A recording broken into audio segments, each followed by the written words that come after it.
May I have apologies, please, Committee Secretary? Chairperson, we have Mr. Mulder, who submitted an apology. He's attending the Justice Committee meeting.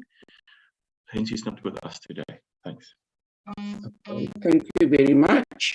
Can we have a mover and a seconder for the adoption of the agenda as tabled?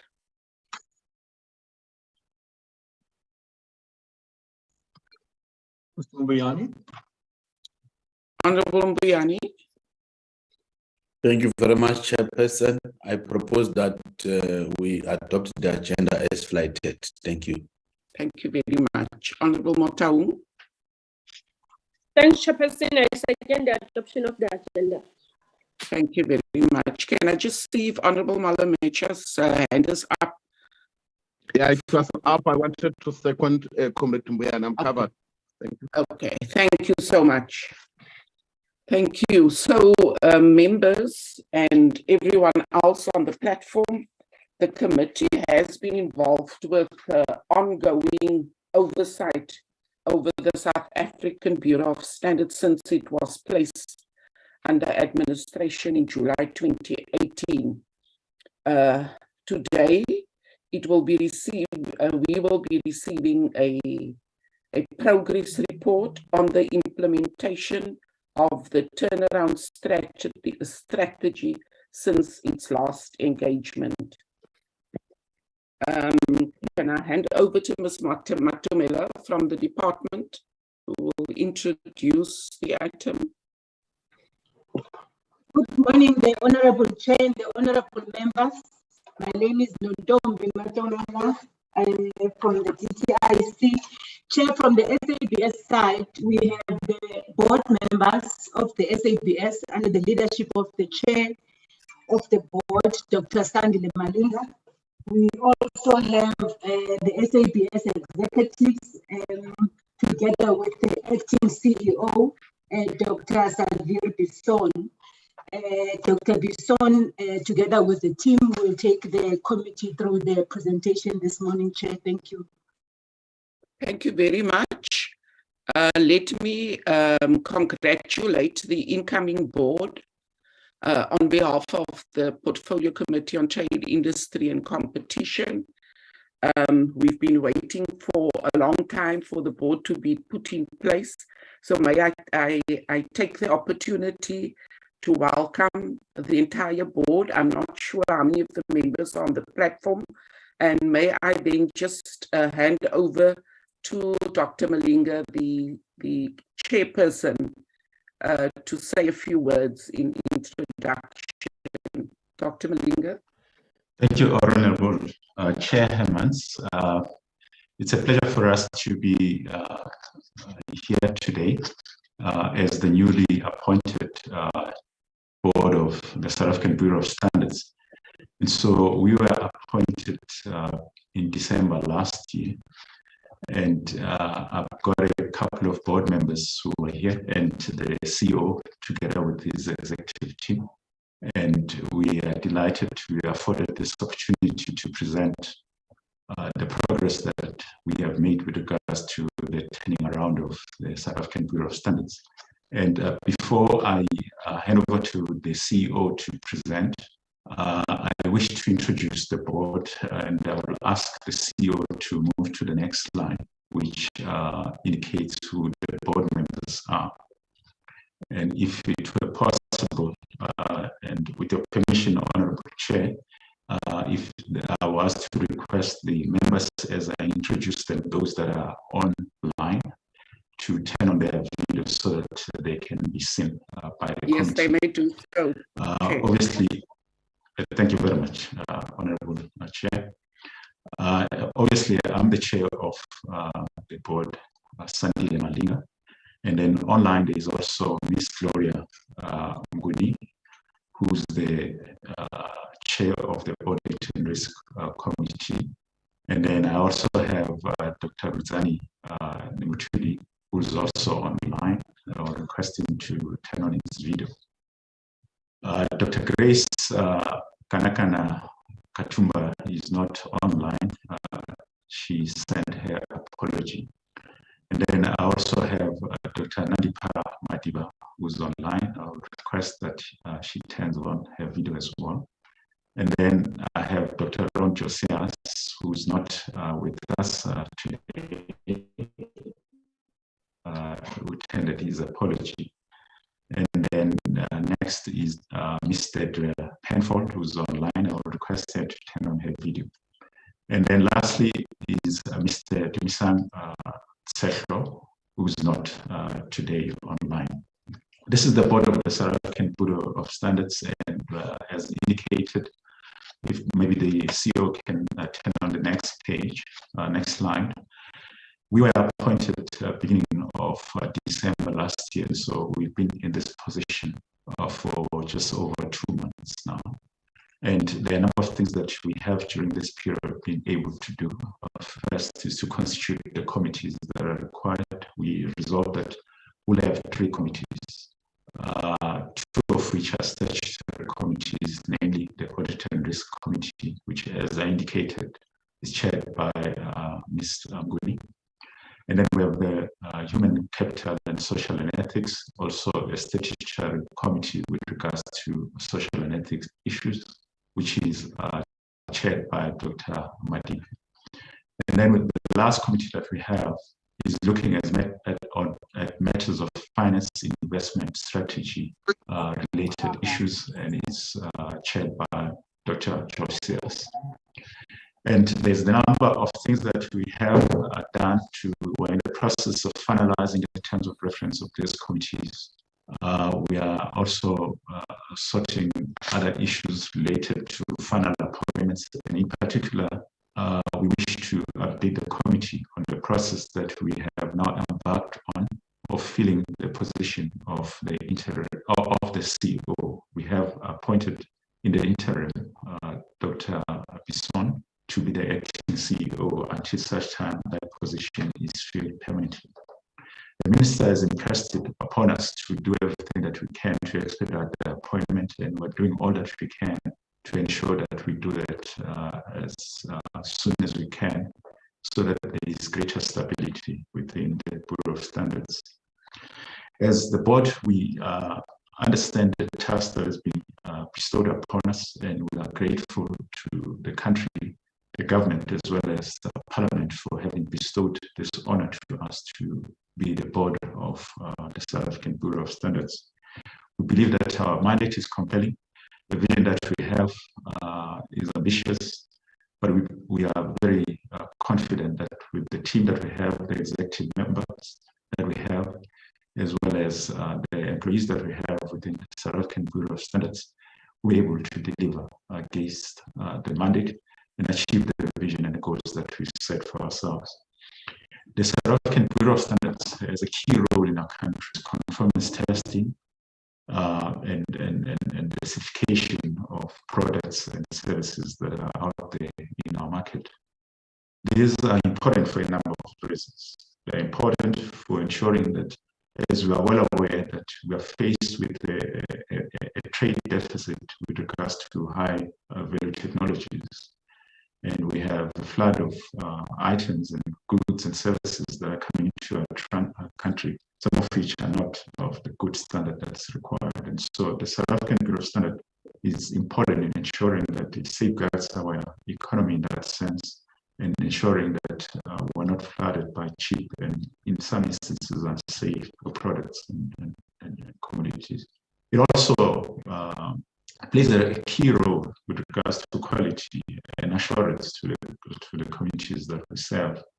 I grew up, every time I go to the shops and I buy an iron or anything that I do, and any appliance that I buy, and the first thing that I look for is whether there is a South African Bureau of Standards mark.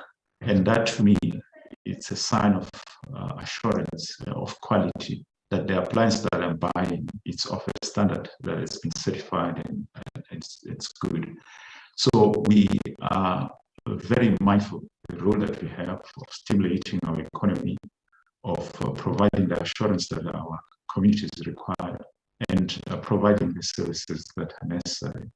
And we believe that we can deliver this, and we're very aware of the competitive nature under which we operate at the moment, with a number of other companies that are offering similar services to the ones that we're offering in some instances. And therefore, it behoves on us as the board to stand with our management, our executive, support them as they deliver on this, without necessarily interfering in the operational matters, observing our oversight and our strategic and standards. With that, Honorable Chair, I want to hand over to our CEO then to present our submission to the committee on our turnaround, the progress that we've made so far. Thank you. Thank you very much, Dr. Mlinga. Can I just, before we take the CEO, can I just ask the board members who are on the platform just to greet the committee so that we see their faces? I see some of them do have their mics on. Okay, maybe I'll go first. My name is Gloria Nguni. I'm Gloria Nguni, member of the board and chairperson of the Audit and Risk Committee. I am honored to be serving in the South African Bureau of Standards, and thanks for welcoming me. Thank you. Thank you very much. You're welcome. We'll make it ladies first, Chair. My apologies. My name is Dandipa Madiba, and I'm honored as well to serve on the board of SABS and committed to make a change and add to any value creation. And I'm currently delegated by the board to chair the committee called Human Capital, Social and Ethics. Thank you. You're welcome. Morning, members of the Parliamentary Portfolio Committee. My name is Ruzani Namtudi. I apologize that my name tag there is reading T-Labs. That is the place where I work. It is called ITEMBA Laboratory for Accelerator-Based Sciences. I'm a member of the SABS board, a member of the subcommittee on finance, investment and strategy, as well as human capital, social and ethics committee. I work at ITEMBA Labs as the deputy director, and of course I am honored to be a member of the board of the South African Bureau of Standards. Thank you. Thank you very much. You're welcome. Any other board members? My name is Deirdre Penfold. I am very honoured to be on the SABS board and look forward to making a difference. And I serve on the Audit and Risk Committee, as well as the Human Capital, Social and Ethics Committee. You're welcome. Are those all the board members on the platform? Yes, Honorable Chair, those are the ones, Dr. Josas and Dr. Grisa Kanakana, as well as Mr. Setlo are not online. Thank you very much. Thank you. Over to Dr. Basar. Good morning, Honourable Chairperson and Honourable members of the Portfolio Committee. My name is Sadvir Basoon. It's certainly a great pleasure to be joining colleagues today in presenting the SABS turnaround strategy since it was put under administration, and we'll be providing latest updates to the turnaround strategy. I'm certainly very grateful and humbled to be given the confidence to lead the organization in the interim until the appointment of a permanent CEO. I'm joined this morning by a few of the leadership team in the organization, and I would kindly request that the colleagues from the SABS could introduce themselves in the following order. It will be the CFO, the Chief Corporate Services Exec, the head of the testing division, head of the certification division, and company secretary. If I have omitted any of the colleagues who are on the platform, you're more than welcome to introduce yourselves. So colleagues, if you could put your cameras on and do the official introductions through your chair, I would appreciate it. Thank you very much. Proceed. Good morning, Honourable Chair, Honourable Members. My name is Tina Miraj and I'm the CFO at the SABS. Good to see you again.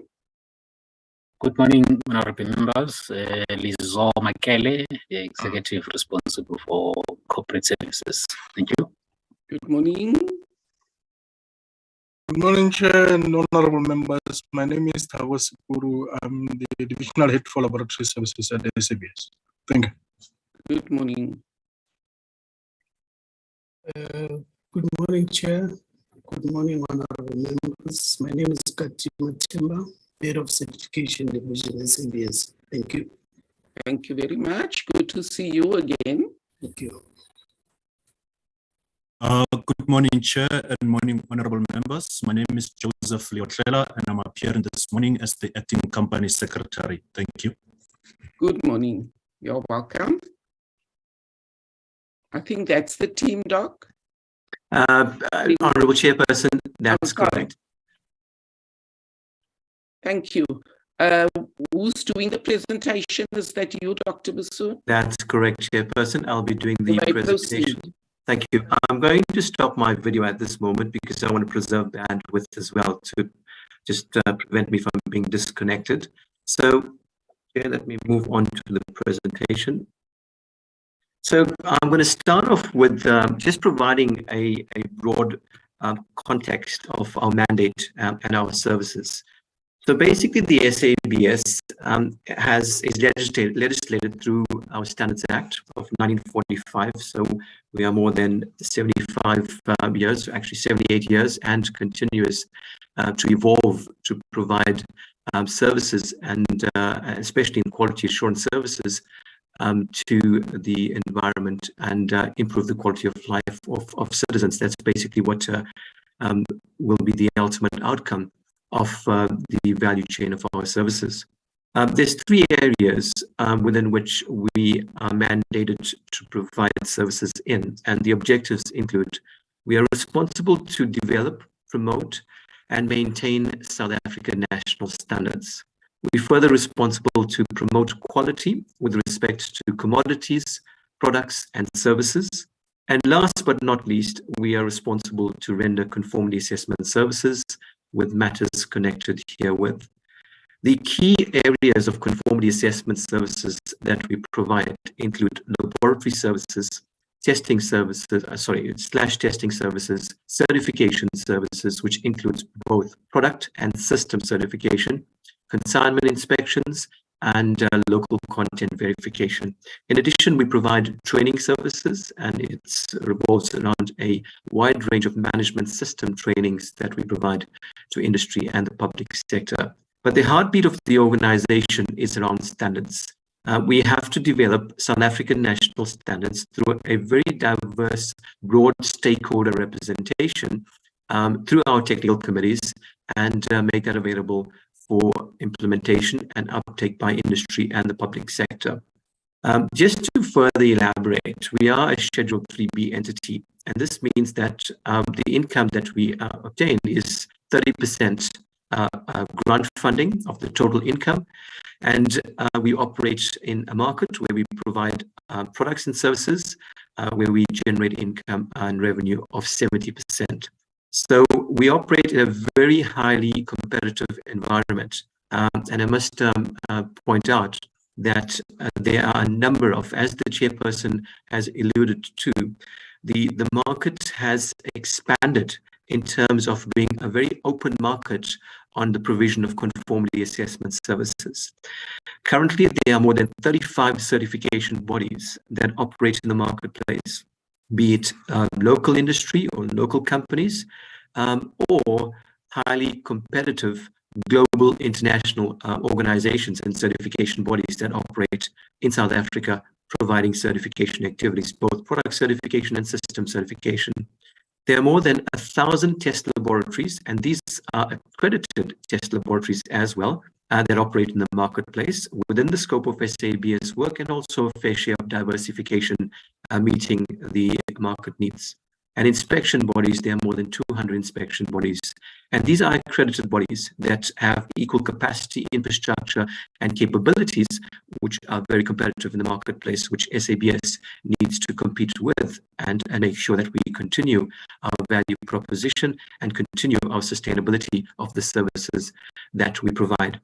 Last but not least, we are not a regulator. We don't have regulatory authority to go out and ensure that a particular standard that we develop becomes a regulated standard or it's mandatory by application.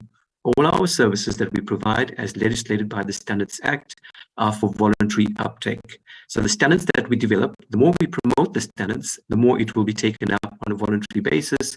And this allows for an element of self-regulation in the marketplace in terms of using those standards, together with the conformity assessments as well. We have no mandate to render conformity assessments on a mandatory basis. Regulators out there, which are more than 300 different types of regulators in different scopes, we ensure and try and work closely with the regulators so that regulators could reference our national standards that we publish, and through reference of our national standards, those requirements in regulations through the standards can now be deemed mandatory to achieve a regulatory objective. So that's the difference between a regulator and the SABS and our services that we provide in the marketplace. Chair, moving on to the turnaround strategy. So this slide provides a broad conceptual view of the journey of the SABS in the turnaround strategy.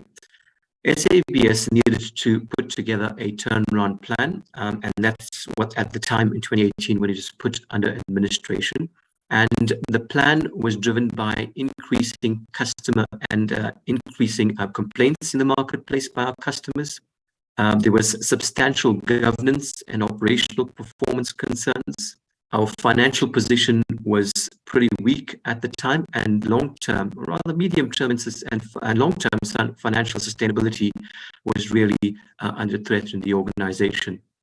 So a few of the items that was what had to be considered was our stakeholder and client relations, which was deteriorating at the time, really suboptimal.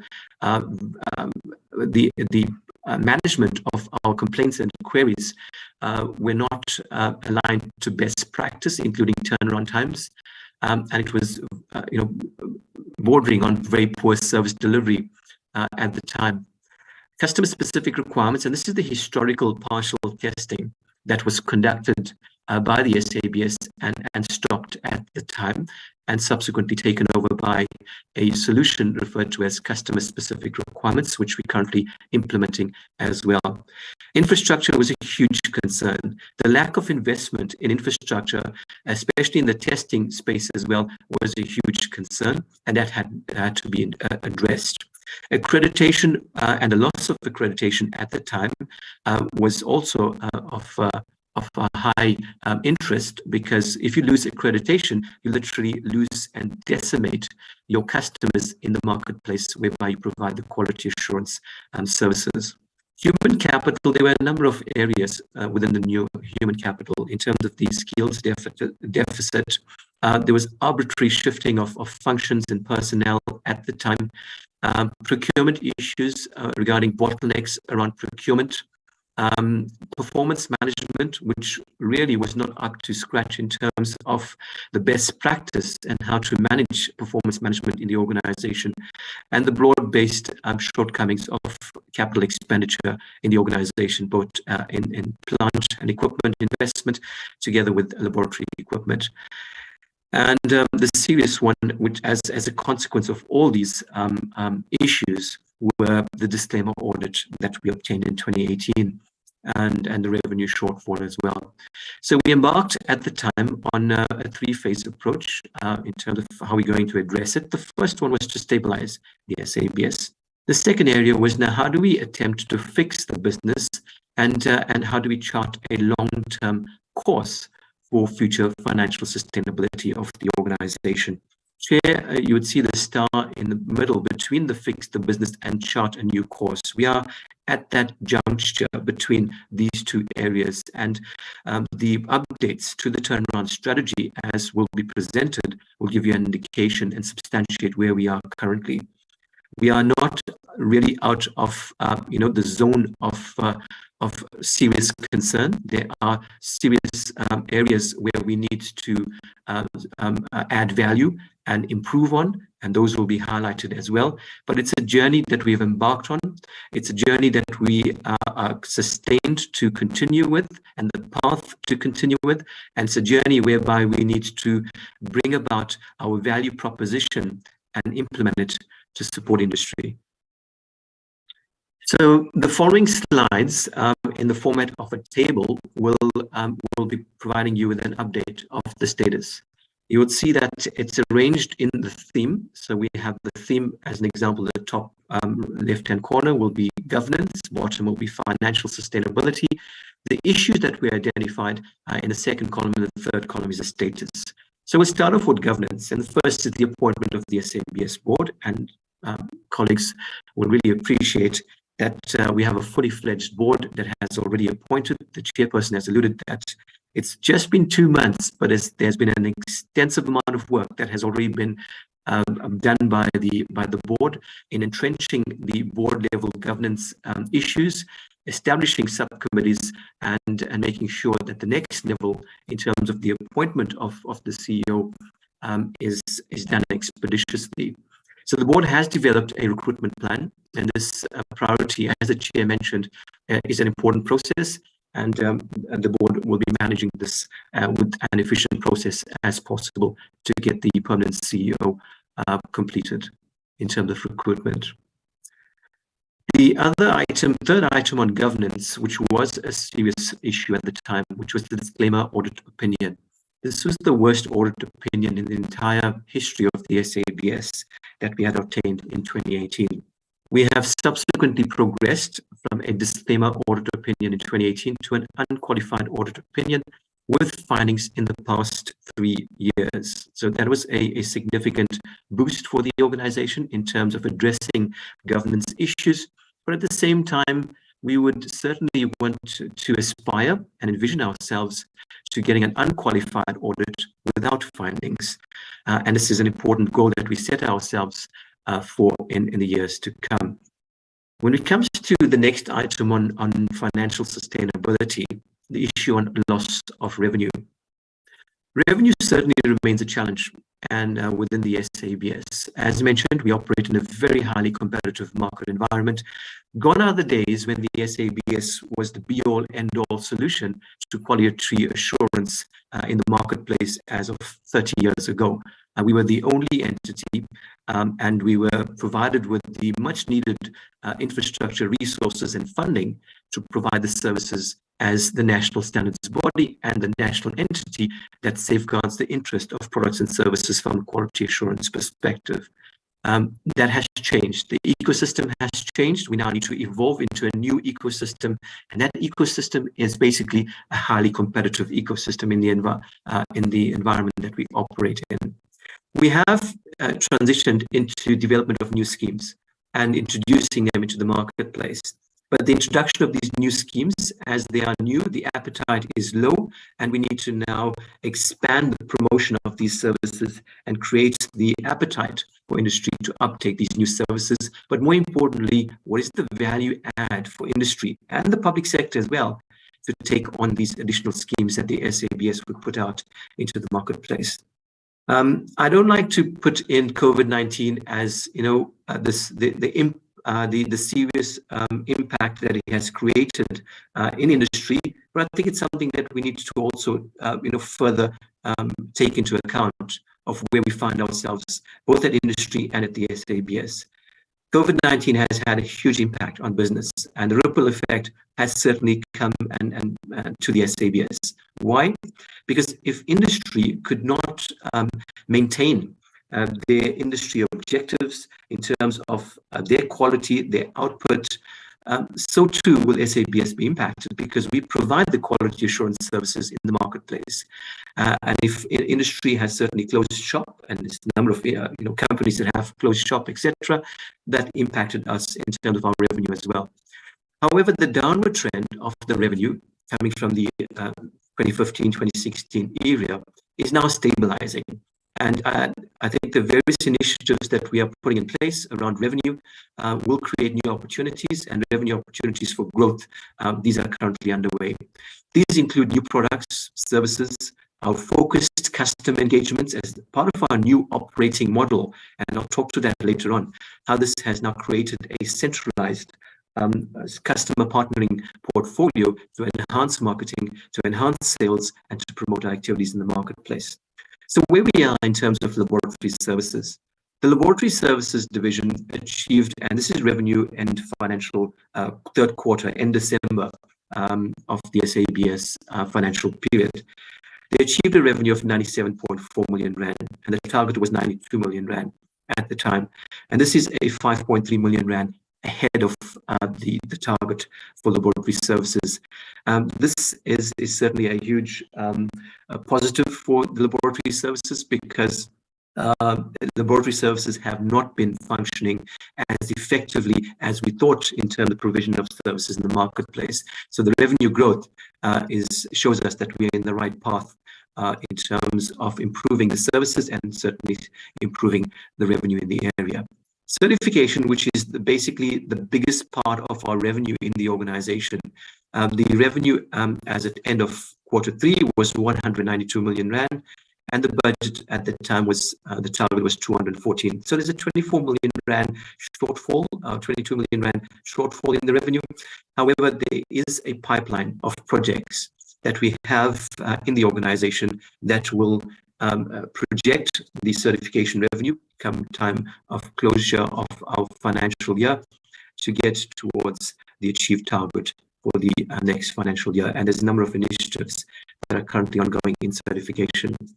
I'd also like to mention, moving forward on revenue, the local content verification services that we provide has been given the authority by the Department of Trade and Industry and Competition to the SABS. We've recently worked on a program with the Department of Public Enterprises to undertake local content verification projects for Transnet, 11 projects, and Eskom, which are 4. And these have been completed in the current financial year. The amount of revenue or income that we achieved from that is 4 million rand. However, what is of critical importance is not about the revenue that the SABS generates, or the income, but what value in terms of localization of products in the marketplace that these projects has contributed to. And it's the total value of these 15 tender projects, rather, the tender value amounted to more than 2 billion rand. So that is the localization contribution that this local content verification verifies in terms of local content and local industrialization in the marketplace. The Training Academy in quarter 3 had a revenue of 77.5 million rand, and which was 1.7 million rand below budget, but it has a higher revenue achieved than the previous year. So again, the trajectory is moving in the right direction. The academy certainly has been hard hit by COVID-19 because the core of our value proposition was face-to-face training in our training rooms at the SABS and our regional offices as well. And it has been transitioned to virtual training opportunities, blended approaches, etc. And the revenue from face-to-face is much higher than the revenue that we get from virtual training based on the costs incurred around that training as well, which is minimal. The publications of our standards, as I mentioned, is the heartbeat of the organization. As of end of quarter 3, the revenue achieved for our standard sales, which is the sale of our standards and related publications, 25 million rand versus the budget of 25.1. So we are on track in terms of the sales and publications revenue.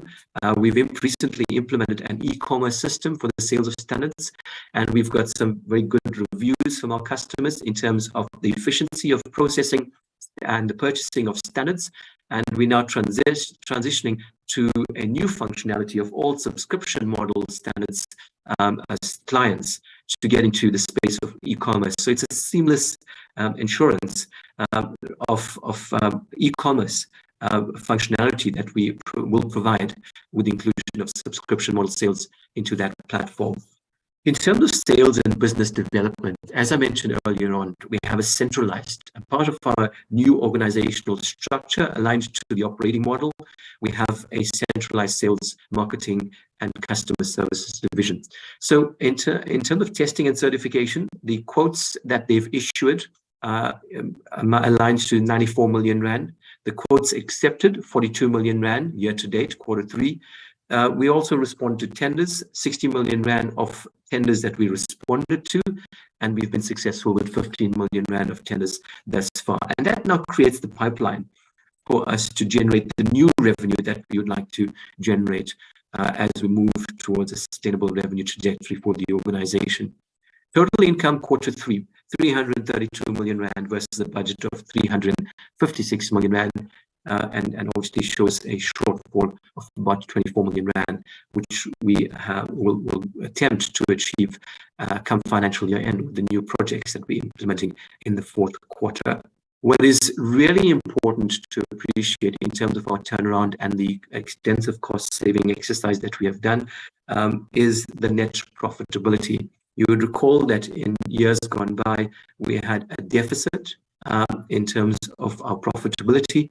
Year to date, Q3, 2022-23, we have a net profit of 76 million rand achieved at the end of Q3, and we are very quite sure that this profitability come Q4 will be maintained. In terms of diversification of our revenue services, we've introduced a new area, and this transcends from our original training academy to business solutions and advisory services. We've initiated this portfolio because we've identified a gap in the marketplace, in the sense that we provide training and issue certificates to our trainees on them becoming competent, as an example, to understand a management system standard and to implement a management system standard. But we don't go beyond that to handhold these trainees together with the organizations to ensure that they effectively implement and entrench these training services or output that we've adopted and imparted to the trainees. So we've introduced outcomes-based workplace programs, and this is exactly what it is. When the clients and the trainees leave the organizations, they're committed to go back as part of their work program to implement and show us evidence of implementation, and more importantly, what are the outcomes that you've achieved as in terms of imparting the knowledge and implementation in terms of addressing the objectives of the organization that they come from. And there's a certain further element of accreditation to swap into SACWA programs, which we are embarking on as well. So we become a more recognized entity in providing these services. We've also engaged with collaborating with a number of African standards bodies. The Continental Free Trade Area is something I'll talk about, and how we're enhancing and entrenching our leadership in supporting the Continental Free Trade Area. But in terms of support and providing training, there's been a number of virtual learning sessions that we've conducted, and they continue to come in to the SABS for us to provide these services to national standards bodies in Africa. What we need to do to ensure that BSAS, this model, is highly entrenched and it opens up new doors and avenues for revenue generation, is that we need to enhance our marketing campaign. And this is where I would like to say that this is one of our challenges and our aspirations, to make sure we drive the new products and services in the marketplace, but at the same time ensure that we have adequate capacity with the delivery of the services as the demand continues to increase. Laboratory services, in terms of the new revenue streams, in the last financial year, we've introduced 2 new test methods. And once you introduce new test methods, obviously it allows for introduction of new revenue generation potential. So without going into too much of the details, SANS 1713, which is a medium voltage aerial bundle conductor, test methods to that has been introduced, as well as SANS 51276, which is around tests for bactericidal activity in disinfectants and antiseptics. So those are the two new methodologies that we've introduced in the marketplace, and we trust that the uptake of this will expand, especially in disinfectants where COVID and post-COVID activities, where disinfectants and antiseptics become a buzzword in the marketplace, and consumers are looking for reputable products in the marketplace where they could be looking for SABS approved products as well. I've mentioned the year-to-date targets, so test house and laboratory services have achieved or exceeded their annual target budget for Q3. But a new area of certification as well is the certificate of compliance in the electromagnetic compatibility field, and this is the work that we do for ICASA.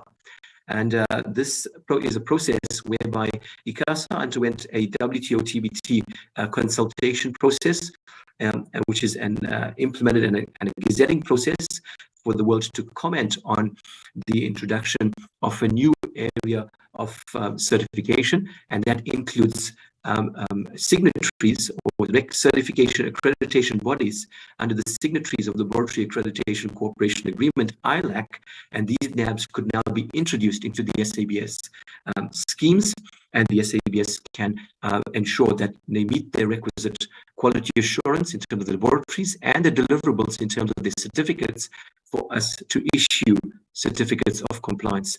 It's an area that we understand has huge potential growth because it talks to all, and these are legislated, regulated within the ICASA, all electronic goods entering the country that needs to meet these requirements in terms of certificates of compliance.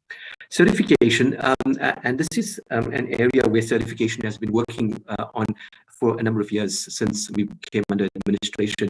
And this is about how do we diversify our consignment inspection services. The last couple of months, this is where we've got it right in terms of an accredited consignment inspection service for the Botswana Bureau of Standards. We've been cooperating with them for years now, but now it's an accredited service in the food sector, whereby we can now inspect products as part of the export program in support of local manufacturers' access to the market. So what it means is that we will provide these quality assurance services on consignment inspection within the food sector based on the requirements of the Botswana Bureau of Standards, and based on the companies in South Africa meeting the requirements, these products now can easily transition across the borders of the Botswana Bureau of Standards based on the consignment inspection certificates that we provide. There's also opportunities that we are currently engaging with the other parts of other countries with the African continent, and these sectors include the electrotechnical sector because the scope is huge around the electrotechnical products. Our local content verification grading scheme. So colleagues, members would appreciate that we launched this a year and a half ago, and the scheme is basically targets private sector entities, and this is basically a voluntary declaration of local content verification that the SABS aspires to promote in the marketplace.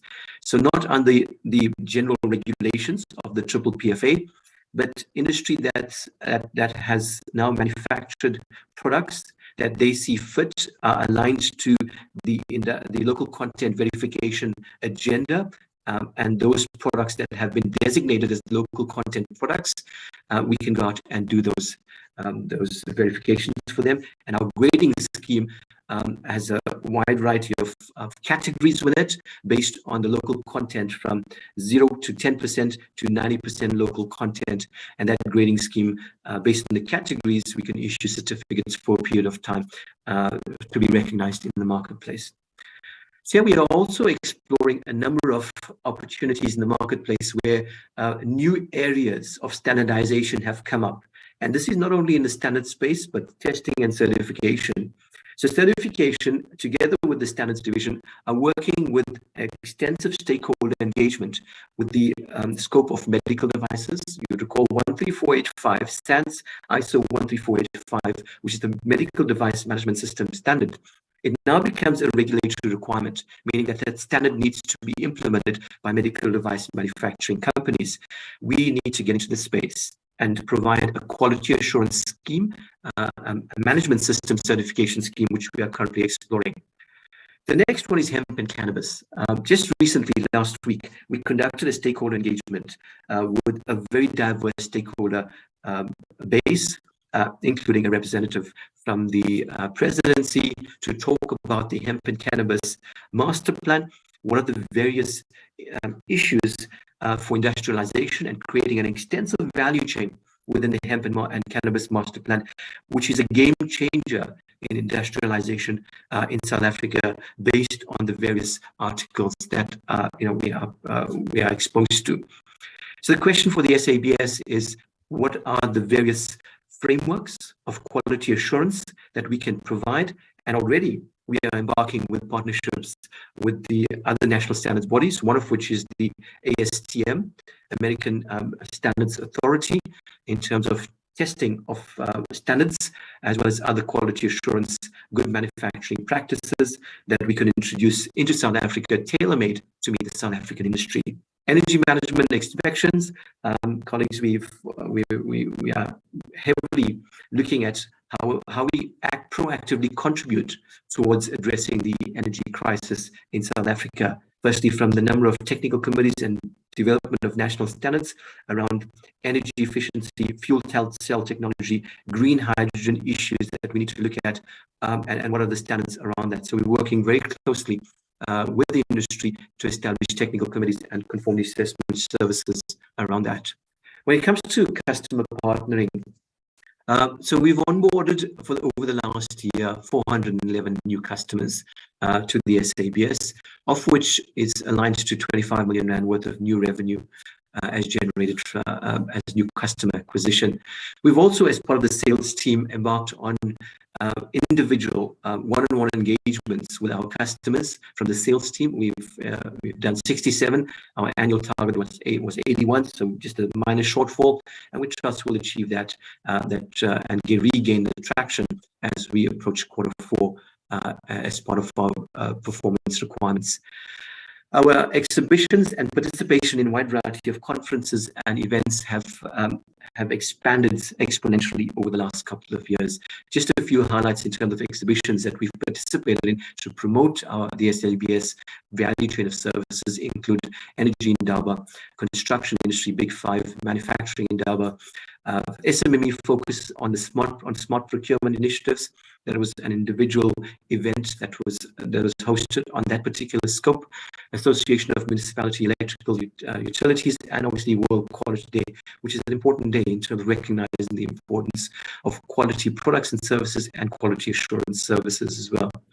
Digital marketing, again, this has certainly gone beyond our expectations. We are heavily in the digital social media space. We have more than 80,000 followers on LinkedIn, on Facebook, and we try and promote our products and services as rigorously as possible. And just a few statistics: posted over 350 posts on products, services, and solutions, more than 1 million views, and 230,000 SABS website users. So the traction into our websites are quite huge. Standards development awareness and webinars. There's been a number of webinars that we've conducted on promoting standards in the marketplace as well. So in terms of the last element of financial sustainability theme, the high cost structure, colleagues would recall that we embarked on a Section 189 process in 2021. And this was due to the significant financial pressure that the organization was under during that period. And we had to address the cost issues, and specifically the huge cost issue around employee remuneration. So through thorough consultation with all parties and stakeholders, we went through the process of early retirement and voluntary severance packages. These were introduced. and the estimated cost at the time of the first round and the second round of VSP and early retirements was 100 million rand of savings. Other initiatives we included as part of cost savings, just not employee costs, was the renegotiation of supplier contracts, the use of transversal contracts opportunities, and this is specifically in the ICT space, 3G cell phones, laptops, and acquisition and procurement of printers, and that certainly reduced cost to a certain extent as well, which is an appreciation of cost reduction. Now, we're also discussing at an internal basis through an exploratory process. Nothing has been cast in stone. This is still exploratory discussions to consider the discontinuation of the post-retirement medical aid as well as the rationalization of leave days. So we have different categories, and this is a very historical matter that comes from many decades of SABS and policy issues that we need to address in terms of rationalizing of leave days. So we trust as we engage, we'll come up with recommendations, and that will have to go through extensive consultation process as well in the marketplace with relevant stakeholders before we actually make a decision and implement these cost reduction initiatives. Just two other items. We've done an exhaustive process of costing and subsequent pricing models, especially in the laboratory services and certification and the standard sales area as well. And we've revised the grant allocation and cost allocation methodology in the organization currently being implemented. The next item is around the theme, is around organizational structure, which is the lack of a business integration. We embarked on a process of, and this is the transition towards now moving to the next phase of the SABS for future financial sustainability.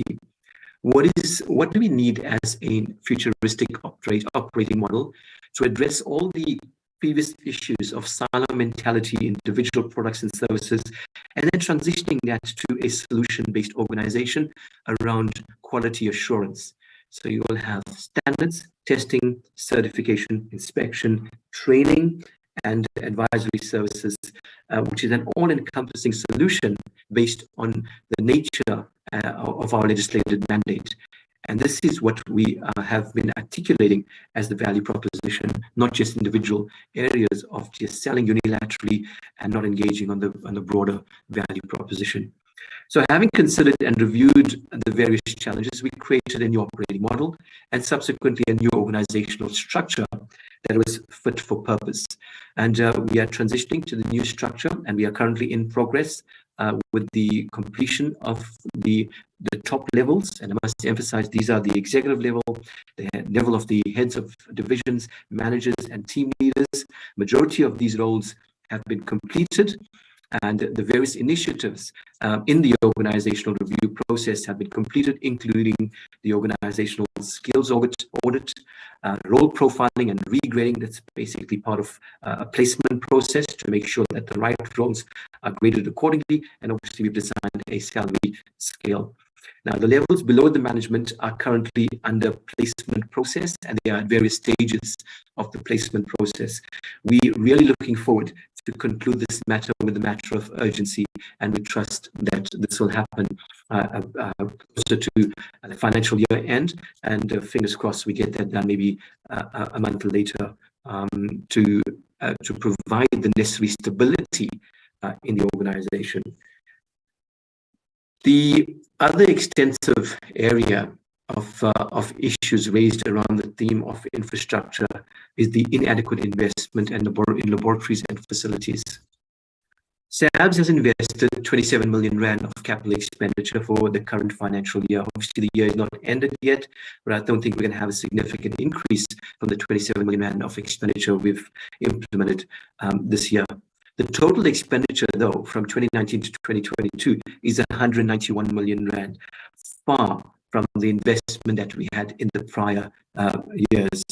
So that meaning that the prior years had literally no investment in capital expenditure, and the 190 one to date is surely, in terms of the baseline, a significant improvement.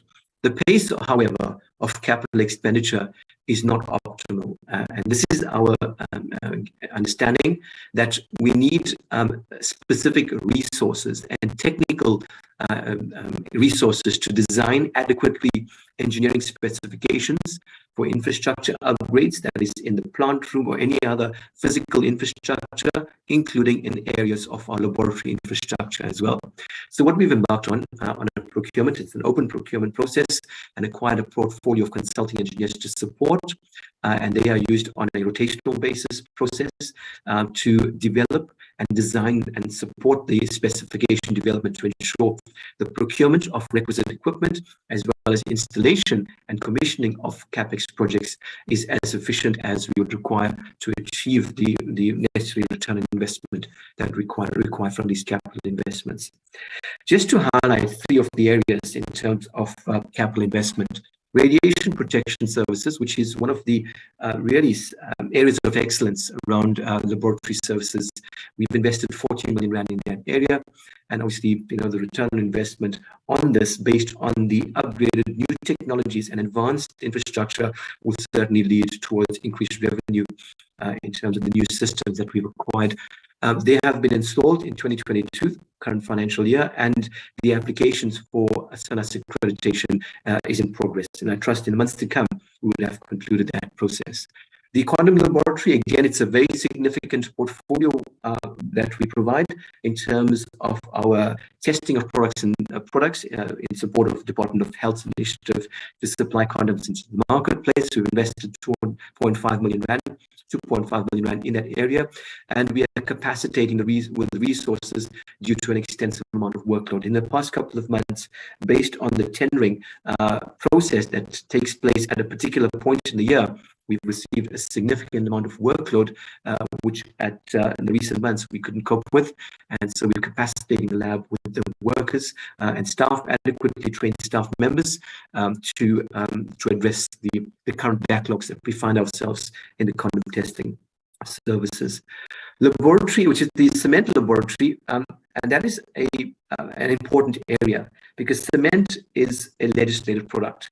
The regulator NRCS has referenced South African national standards, and these standards need to be met by the manufacturers in the environment. Over the recent years, the amount of cement manufacturers, be it locally or overseas-based, etc., who require these or quality assurance test reports and certifications have increased substantially.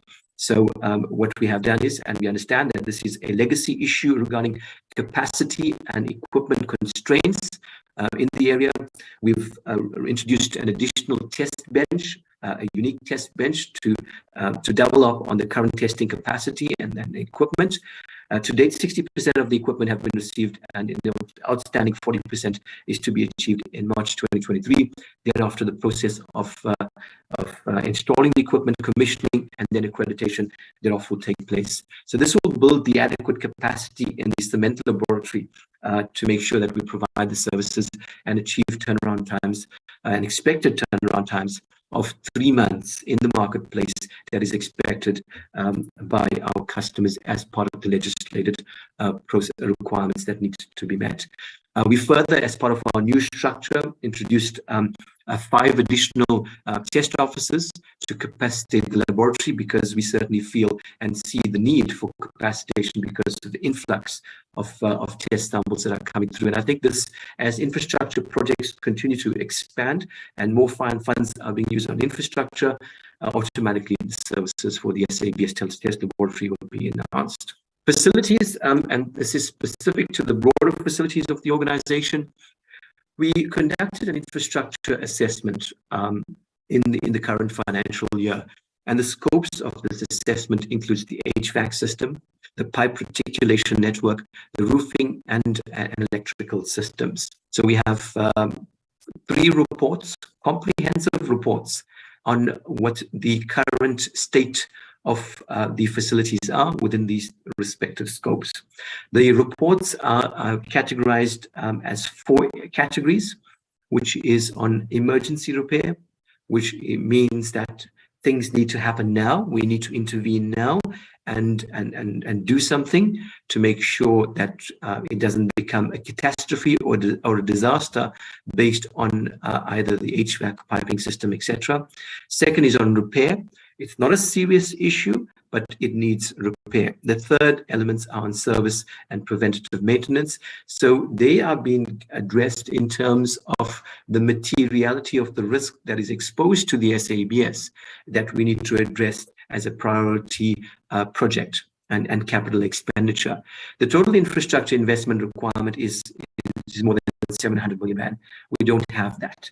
So we need to prioritize the projects from a laboratory perspective, return on investment, from a broader infrastructure perspective, legal compliance and health and safety issues need to be addressed as well. So currently, recently we've conducted extensive workshops within the executive team to look at prioritization of projects. And in the coming weeks, we will finalize the prioritization of projects in terms of ensuring that we address the key areas of high risk areas to implement capital expenditure projects. So the next 3 years, based on the availability of capital expenditure investments, we have committed that in the ICT space, 75 million rand will be ring-fenced in the next 3 years on enterprise resource planning, including laboratory information management system, SABS certification information management system, and including the e-learning module that will certainly put us in good stead in terms of virtual platforms for providing a learning and blended approach for training services. Equipment server replacements, so that's 10 million rand as part of our ICT infrastructure. Facilities, this is compliance and upgrades. We've ring-fenced 30 million rand. And last but not least, the DTI has provided SABS with 25 million rand and specifically ring-fenced around the roofing and piping project. The roofing and the piping project is of a serious nature. I would say it's on a critical path, and we need to facilitate the capital expenditure within this scope as a matter of urgency. We've already put out an RFP for roofing and piping, and that is ongoing, and we trust we conclude this process with the identification of service providers to implement this project. And laboratories, there's a ring-fence 73 million rand that has been provided for the SABS in the outer years in terms of our investment for the laboratories, in terms of equipment replacement and looking at new areas of investment.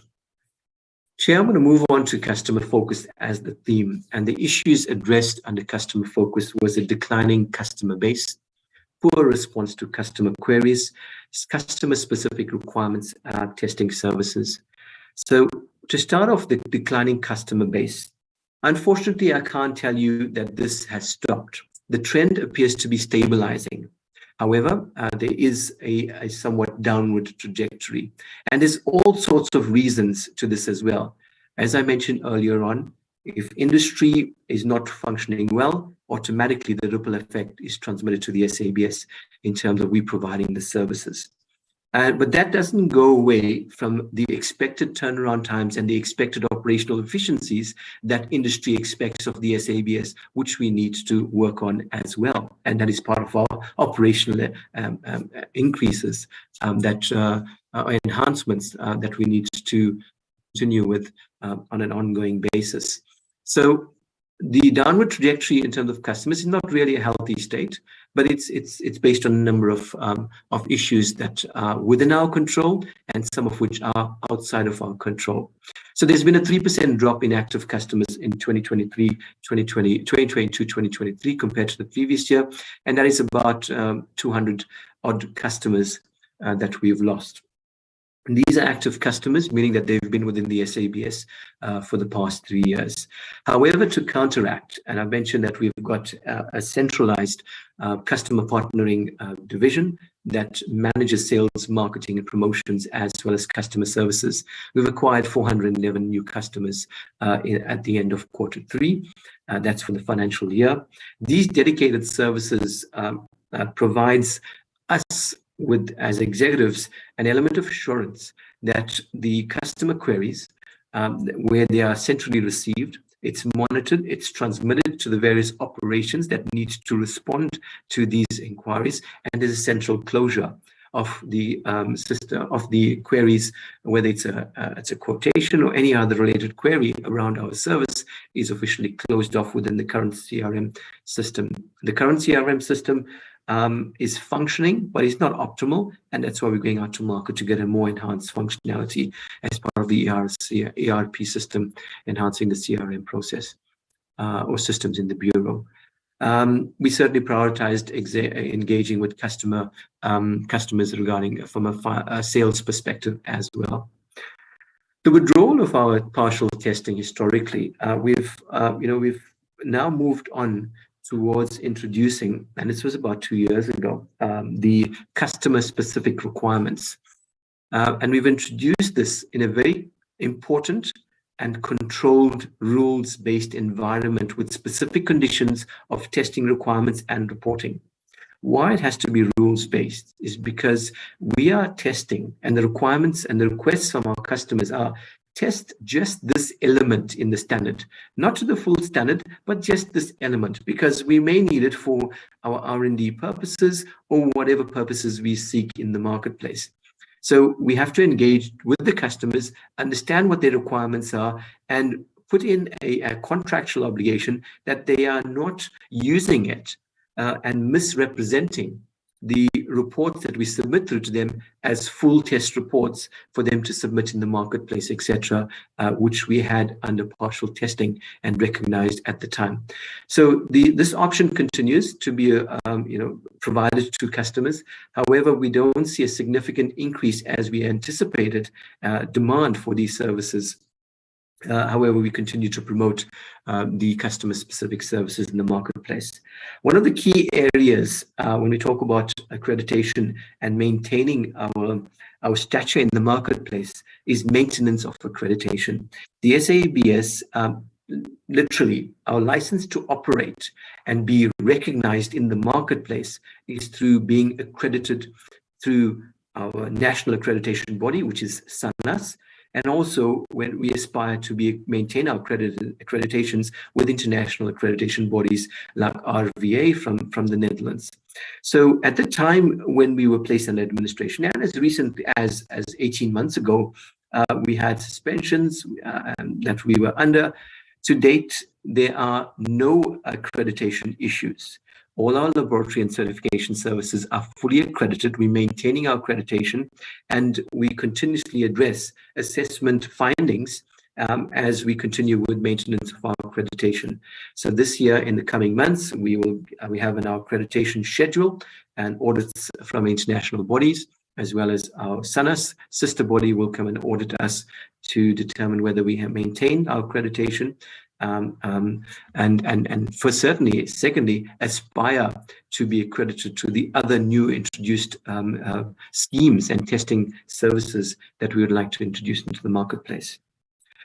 On stakeholder engagement, the lack of stakeholder engagement plan. At the time, we did not have a stakeholder engagement plan underpinned by a strategy. So we've put together a strategy in terms of the various stakeholders in the marketplace, their interests in the SABS, and categorize and map them accordingly. How do they influence the SABS? And subsequently, how does the SABS engage with our stakeholders based on their influence and their interest and their categories, and therefore by providing the necessary services to the stakeholders. So that is up and running. It's been fully established. And we report on these quarterly as part of our stakeholder engagement at EXCO, and of recently as well to the board subcommittee on HC SEC. When it comes to human capital issues, again, these are a number of legacy issues that were taken up, filling of critical vacancies at the time. Now we've transitioned, and we've created a new structure aligned to the operating model. This is where we are, new organizational structure, and we're moving towards the placement process into the new structure. Currently underway, and the critical positions have been prioritized for placement. The challenge is to, and this is a challenge, to complete the placement process by the end of Q4. Why? Because over the last 18 months or so, the element of uncertainty, the process of creating a new structure, as well as transitioning of the staff members to the new structure, created an element of uncertainty amongst the staff. And this resulted in a few of the resignations from some of the key areas in the organization.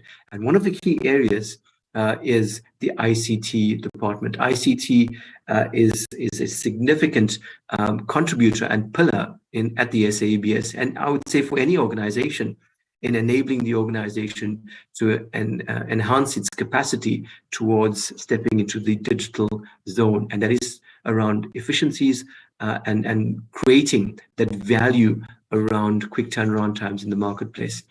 So areas where we have resignations on critical skills, and obviously those can't be acquired within a short period of time in the organization. Certain of these critical positions were filled with fixed term contracts where necessary. It's like a stopgap model currently to ensure that we have the right capacity in the interim as we transition to the new placement process. There's also opportunities for SABS to gain support from the business community, and we'll certainly take that up in terms of transfer of technical skills to SABS employees in specific technical areas where we are deficient in. So an inclusive engagement with the business community is an opportunity for us to look at to support SABS in its current specific skill shortage in specific areas or services that we offer. I certainly wanted to also present, Chair, what we have done in terms of empowerment, gender equality, which is very important, and the pipeline of new areas of creation of opportunities for the young professionals. Women in Leadership program in SABS was introduced, and together we've partnered with UCT Graduate Program of Business. 43 female employees were enrolled for that program, and they will be graduating in April 2023. And we certainly look forward to that event. It's been quite a great journey to support women in leadership in this program, and this certainly will help us from a leadership perspective in terms of getting to the gender demographics that we see ourselves to gain in months to come and the years to get the right figures in place and in terms of gender equality and supporting females in the organization. The Young Development Program, or the Youth Development Program, enabled us to intake 56 internship students in 2022-2023. It's been an absolute inspiration to get a younger generation of very qualified students coming in and having a very innovative, broad scope of ideas in terms of how SABS could operate. And we're certainly looking forward to engage with more think tanks of these types of experiences and giving the young professionals an opportunity and expose them to SABS. So this has now transitioned to 65 internships that we've introduced to continue within 2023-2024. Further to capacitate our staff members, we awarded a number of bursaries and 34 employees in 2022, and 32 employees were successful for the 2023 year.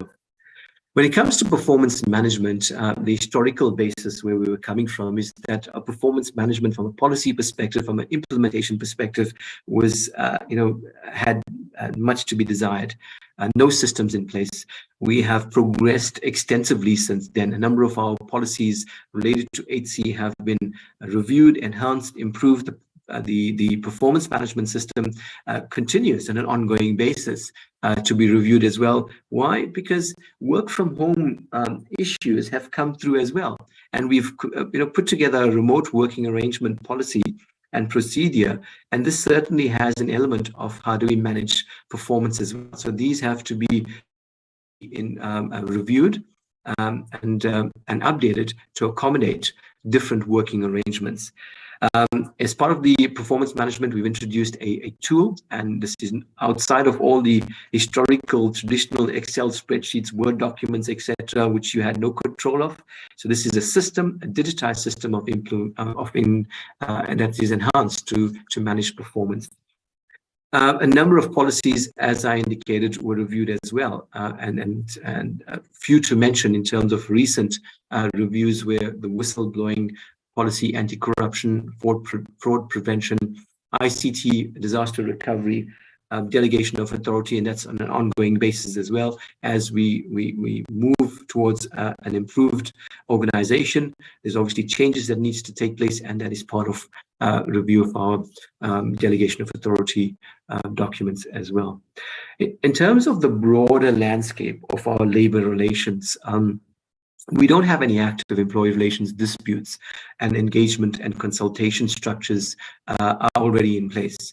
Labor relations climate remains stable. I think we have a very constructive environment of engaging on all matters and all issues based on the structures that are in place. And there are very regular engagement on matters of interest and concern to staff members. Extensive consultations have taken place through the entire process as we transitioned from including Section 189 to the new organizational structure through to the current process of placement in the new structure.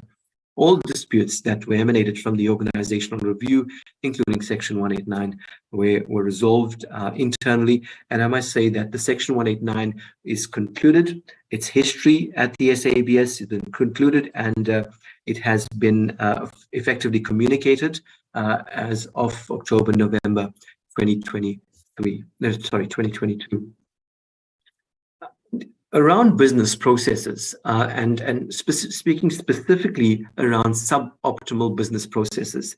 This is an area, again, and we could highlight this as a challenge because it's an area that requires enhanced focus and priority, because inadequate business processes and definition of specific controls poses specific risks in terms of compliance and exposes an organization, and like the SABS, towards a tendency of fraud activities. We're not saying it's happening, but we're saying with the deficiency of adequate controls, these now expose the organization.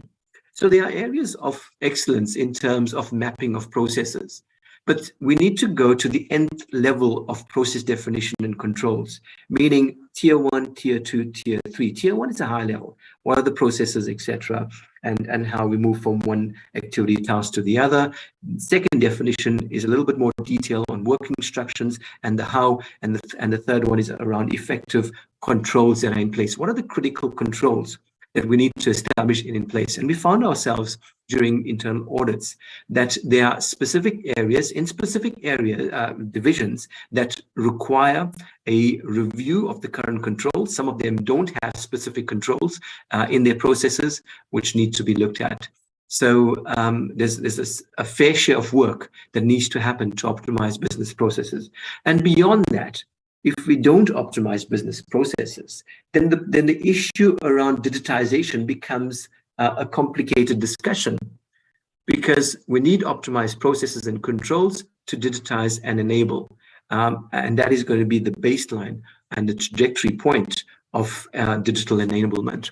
So we have a focus project that is equipped, we're embarking on it with the requisite resources to initiate and review critical process mapping where we have shortfalls in. Operational efficiencies is the next item. And this is specifically in the labs. The question is, we don't know what we don't know. If we don't measure the output and the value chain of activities in terms of the workload, etc., we wouldn't be able to articulate effective turnaround times and meet customer requirements. So we've embarked on a study on resource planning in the laboratories, and this is to measure the utilization of equipment, and equally so if we manage staff and understand productivity levels of staff, and we have to manage equipment as well, because they go hand in hand in terms of delivery of our services.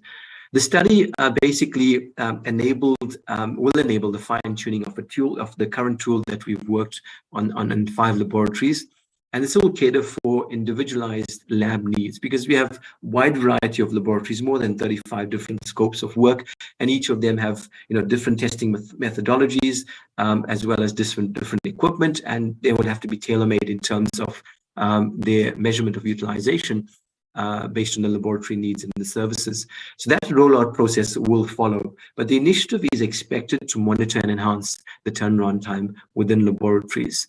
We are receiving that report, and based on the report, we will have to take a decision how we roll out the resource planning for the other areas of the laboratories. Also, the collaboration between laboratory services and certification. This is something that we've matured in the last couple of months, specifically around product certification. So product certification requires the services of the laboratory to test the product. And if there are significant shortfalls in terms of turnaround time for testing, it's going to impact the product certification, and certification now needs to go back to its clients. And this has a ripple effect in terms of issue of timely certificates and maintenance of the permits of the clients in the marketplace. So there is extensive engagements. These are like routine engagements on a regular basis between the heads of the two entities to look at where the current blockages are or backlogs in testing to support product certification, look at the turnaround times and how do you effectively communicate to our product certification clients if there are any shortfalls in the marketplace in terms of producing their certificates. There's been a significant improvement in turnaround time in standards, and that's the publishing of standards in terms of days to publication. We had originally 450 days to publication years gone by, and now we've significantly reduced it to 321. However, there are, in terms of operational efficiencies, that we could engage further with and reduce that 321 days even further based on the capacity that we have. And obviously, there's an element of engaging with our stakeholders to develop national standards, because it's a stakeholder-driven process. It's a legislative process as part of what we do at the SABS. So we're looking at ensuring that we benchmark other models for efficient standards development as well, and digitalization of the space. As much as we are digitalized in a lot of the platforms in terms of standards development, there's enhancement opportunities that we could take on as well. Productivity tools for standards development, we've taken on that project since 2019, and we've now matured our productivity tools. So we have a very good idea of productivity levels of staff members based on actual outputs and how we manage the various projects, starting from the initial registration of projects right to the conclusion of projects and the various stages and publication of national standards.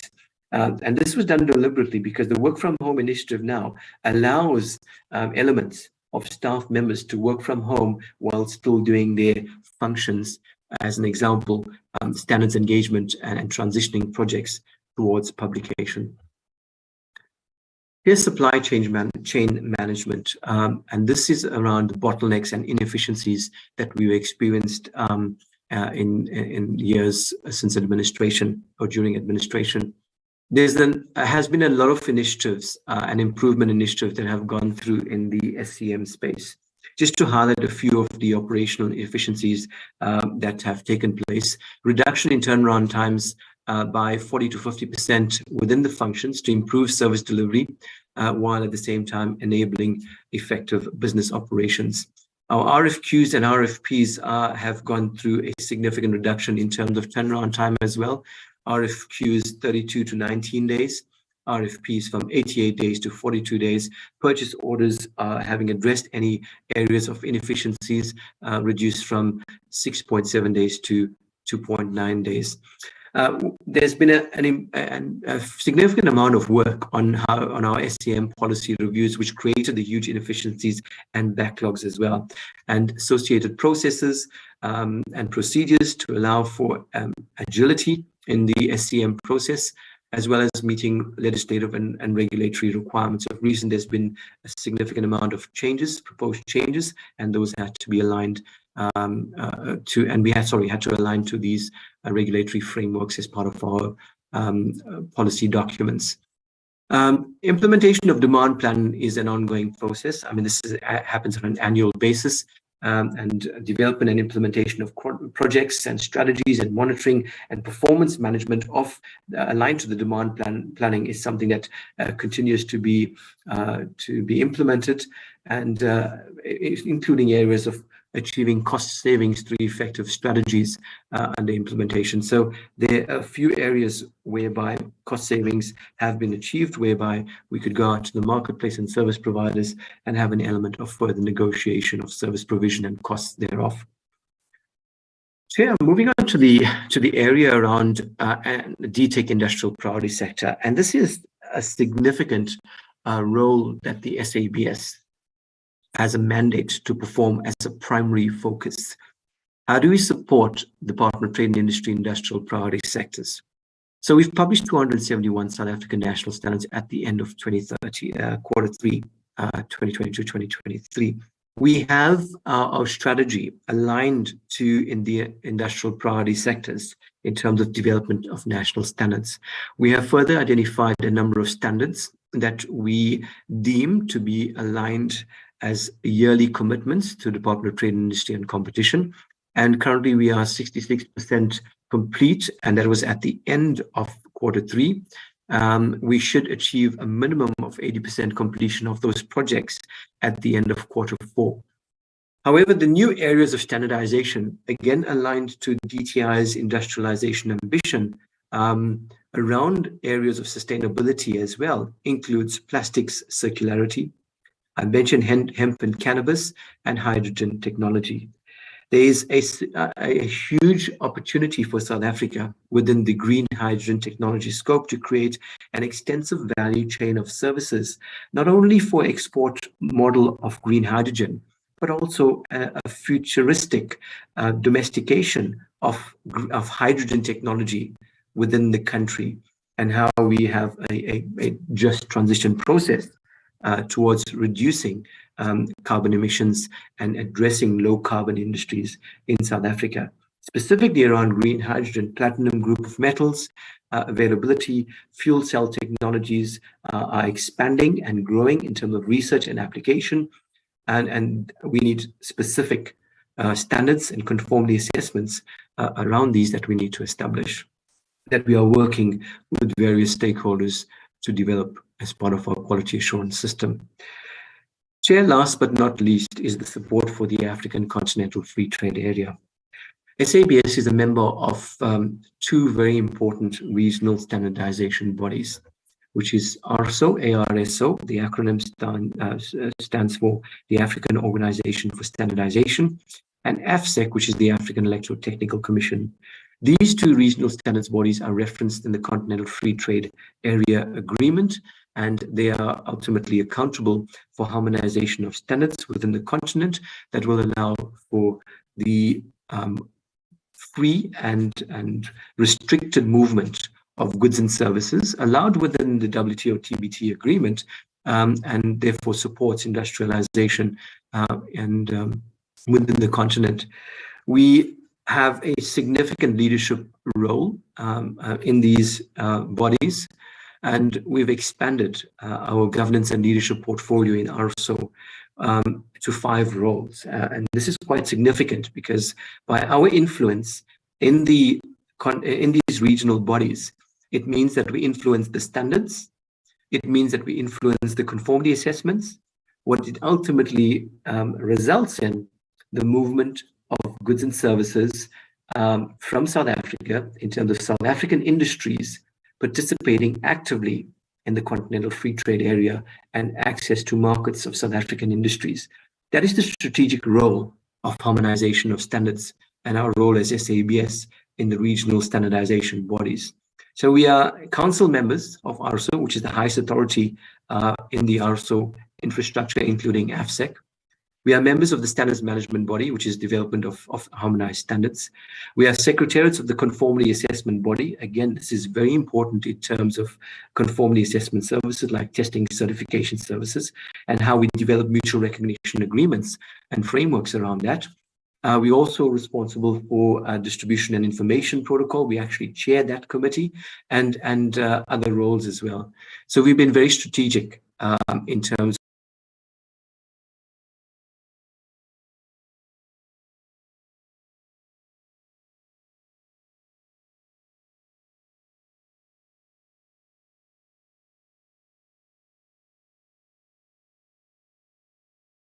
committees. Recording in and progress. also, some of which we transmit our own national standards for harmonization into the regional platform.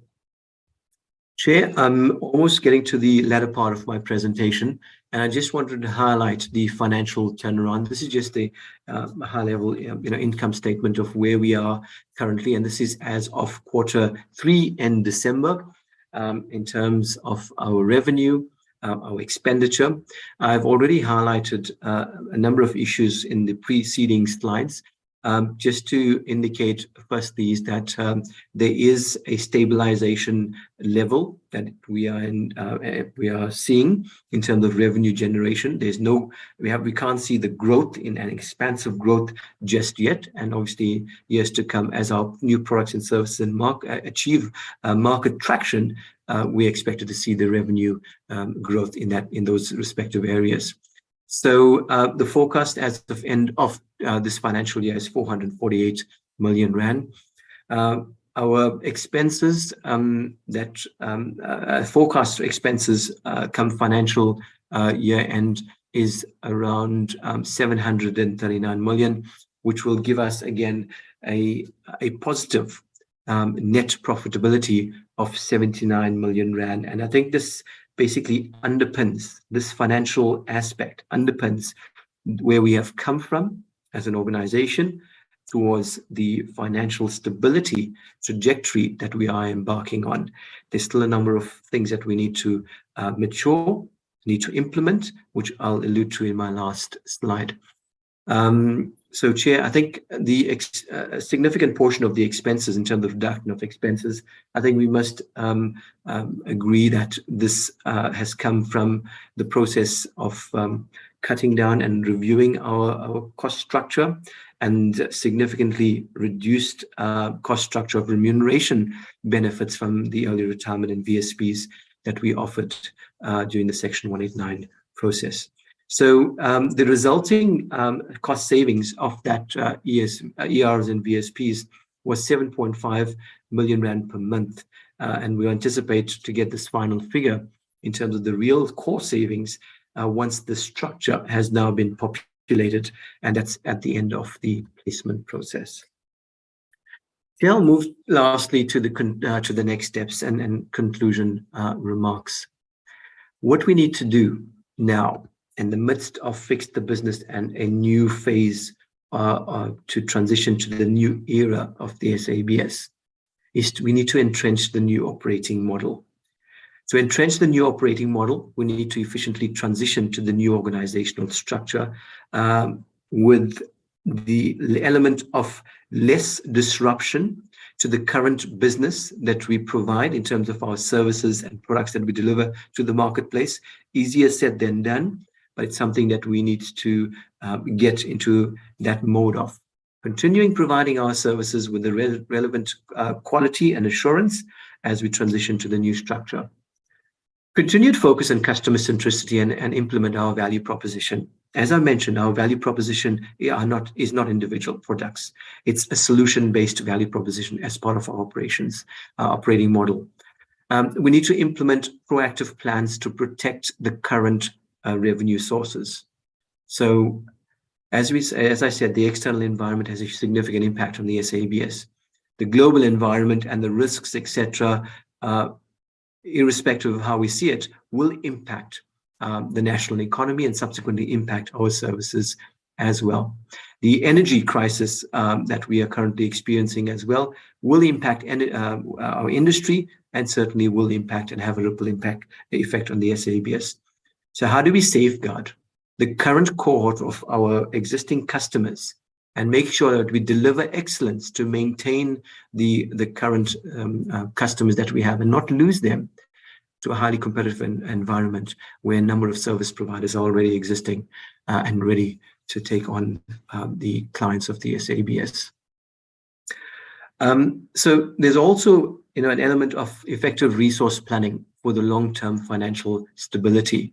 As we create new avenues of potential revenue, it's great to have new schemes, but you've got to have the requisite pool of resources that are going to now provide the necessary services based on market demand to achieve revenue. So it's got to be a balanced approach of putting new schemes in the marketplace and how we resource that adequately to provide those requisite services. The business solutions and advisory services portfolio, as I said, is a potential game changer for SABS in terms of where we are in a very opportunistic position as a national standards body to provide the service. How do we market? How do we capacitate? How do we develop and entrench this in the marketplace? Operational excellence is something that should be part of our DNA.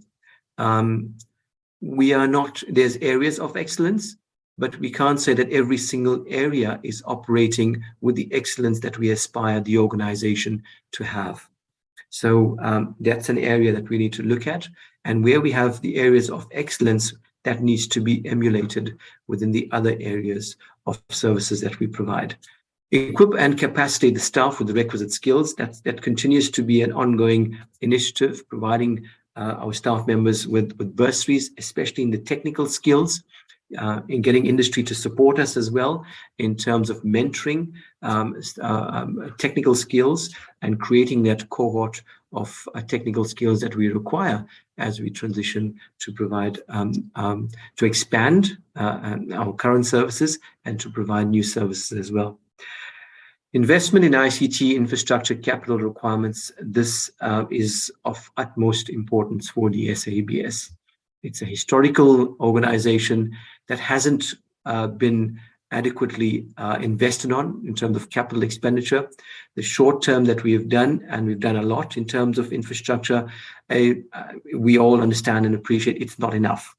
So how do we get to a space of ensuring that the high-profile material risk-critical elements are addressed with the urgency that it requires to continue providing the services as a quality assurance entity? And implementation of a digitized working environment, which is obviously supplemented by the ICT strategy that we've embarked on.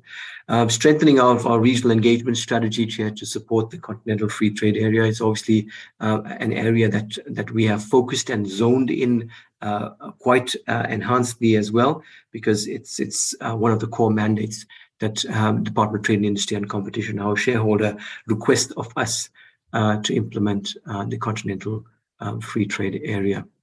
Chair, at this point, the information on the left-hand side of the slide is for information purposes, just projecting. There are challenges, both nationally and internationally. Challenges around energy, subsequent challenges around water, all impacts the businesses and public sector as well, and obviously will have a certain impact on SABS in terms of our quality assurance service that we provide as well. However, we are fully committed as the SABS team and the newly appointed board. It's really, I must add, it's really refreshing, and it's a new experience since 2018 to have a board that is appointed, but not just a board that is diligent, engaging, asking the right questions, and always putting us at the forefront of what is next, what can change. How do we asking questions on what is our relevance, what is our value proposition, and sometimes, it tells us that we need to stop certain things. Don't continue with the historical traditional practices. Stop what you're doing.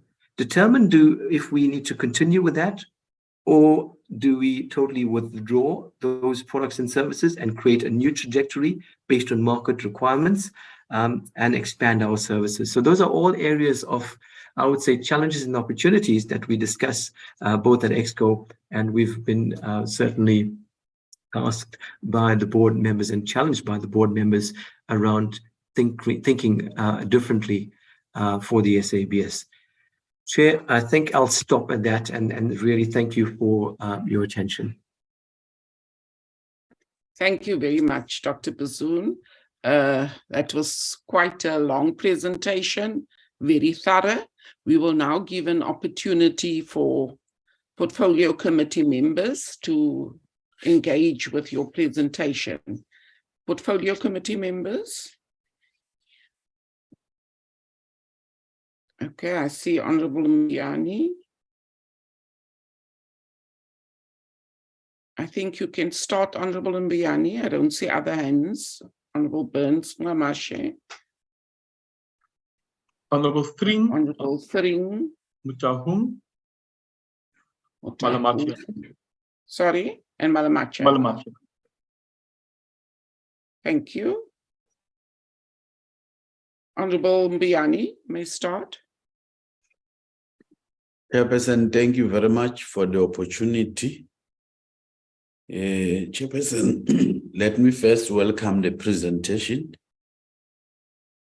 It was quite intense, as you alluded to. And also welcome the progress made, in particular in respect of the issue that had been raised by the committee in the last engagement with the SABS in November 2022. With regard to the appointment of the board, we really welcome the appointment of the board. And we're looking forward for the immediately appointment of the CEO so that we are able to stabilize the organization. Another key concern, Chair, for the committee was the SABS loss of skills that had been evident in the high staff turnover in the past financial year. The committee welcomed the process of placement and the new structure and also the prioritization of the critical position.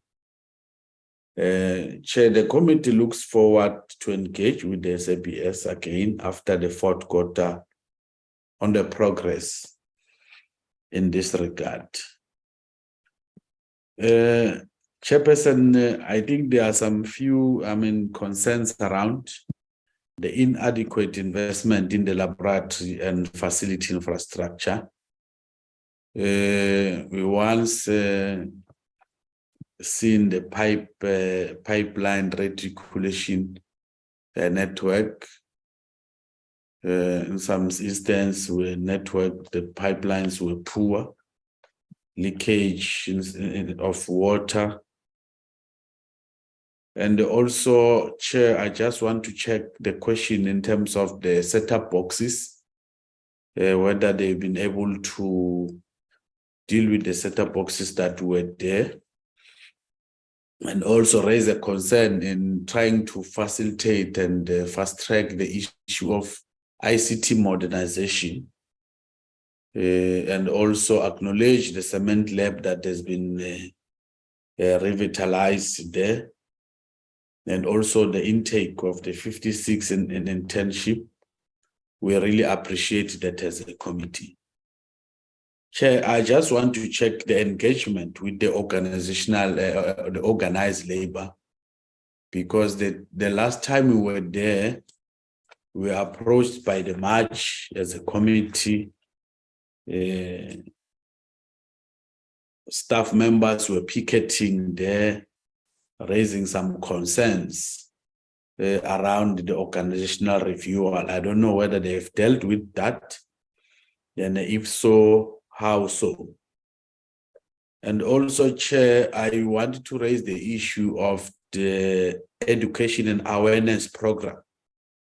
That really needs to be strengthened because SABS need to be known every corner of South Africa, most in the rural flank of our country, where the envisaged hemp and cannabis program is looking at. So I think it would be proper to have a proper, coordinated, well-organized outreach program that seeks to tell South Africa about the new SABS, that we need to transform this institution so that it comes back to the glory as it was before. Chairperson, let me also thank the transformation program of youth and women emancipation. It's also welcomed. Chair, thank you very much for the opportunity. I'll pause there for now. Thank you very much, Honorable Buyani. Honorable Burns Lamashe. Thank you very much, Chairperson, and greetings to the members of the board and the executive of SABS. Now, Chair, in welcoming the presentation, I just have few questions to ask. First being informed by the opening comment by the chairperson in his opening remarks that I think when he buys something from a shop, he first looks at whether it does have the SABS approved mark or mark of approval, which is a good thing. It also talks to the level of awareness that the chairperson, hopefully the broader members of the board are also following. But I'm just thinking, Chair, of people who are in Daung, in Northwest, people who are at Kwampisi, in Mambondwe, in Pisana, people who are in Kamtoboa, Emagumkwebi, you know, people who are in Kamshu, in Pumalang, whether they have that kind of luxury of knowledge in terms of what to look at the products that they're being sold, especially looking into the current situation where businesses that used to be historically owned by South Africans, they have since been occupied by foreign nationals who sometimes would sell products that are expired. And I happen to have an experience of that, looking into what is being sold, whether it's tin stuff or sometimes even fizzy drinks, they are expired. So it talks to the outreach program that Honorable Buyana was talking to. As part of the turnaround, is there any strategy that they have in place or plan in place to ensure that they stretch their tentacles to reach out to those rural hinterlands, rural provinces? But I've even looked into the offices that they have. I'm not sure whether there's an improvement since our last engagement. Their offices, if I remember very well, are in Cape Town, Durban, East London, Port Elizabeth. Now you can see that by their geographic location, it was not something that was really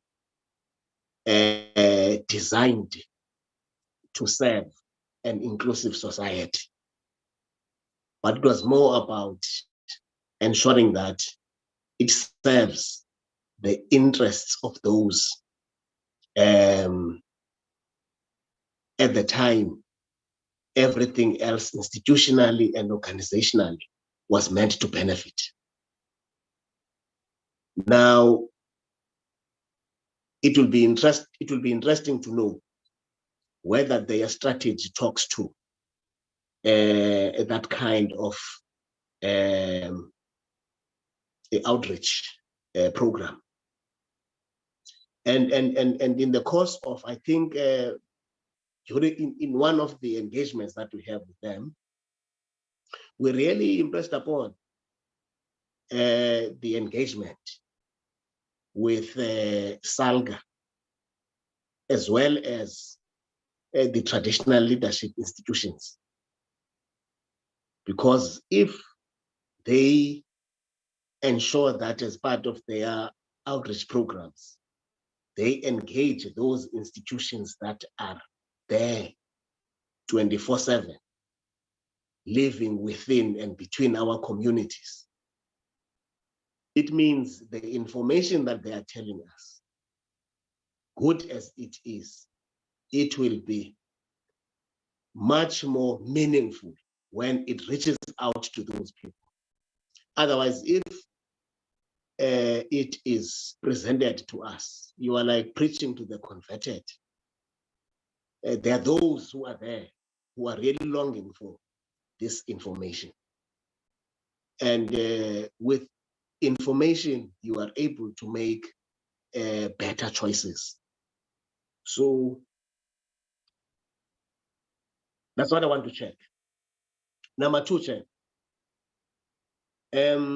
Yes, I do have an appreciation that part of what they do, for instance, will be to look at the inspection of consignments. We have just had an oversight in Limpopo. A part of that oversight went to the Bay Bridge, and we're taken through the processes of looking into, among other things, the consignments and so on. Now, I want to check whether systematically and otherwise, there's a sense at which there would be an integrated system which plugs them into the work of the border management agency. So that together with institutions like SARS and so on, they are able to ensure that the standard of the products being exported from South Africa, being exported to other countries, or imported to South Africa from other countries, whether it is compliant with the South African national standard.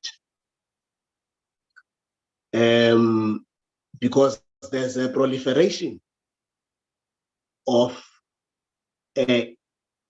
instances of illicit trade,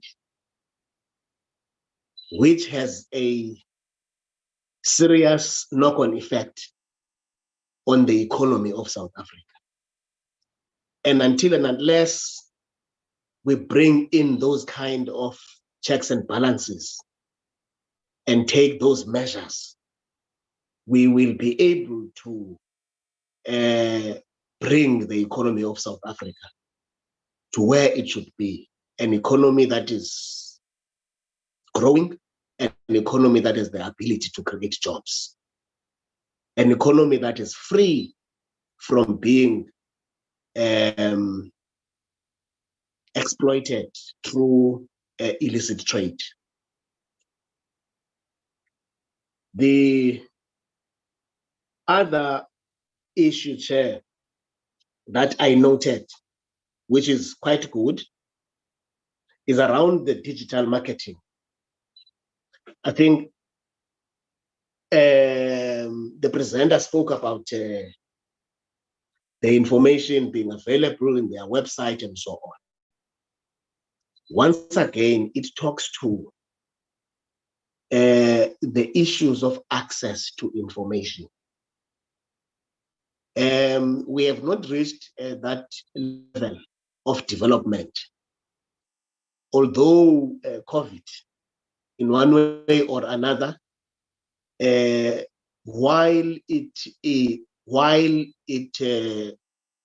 has presented a catastrophic doom to mankind, but the other side of it, it has brought some boon to mankind by way of digitizing or putting us into the digital world.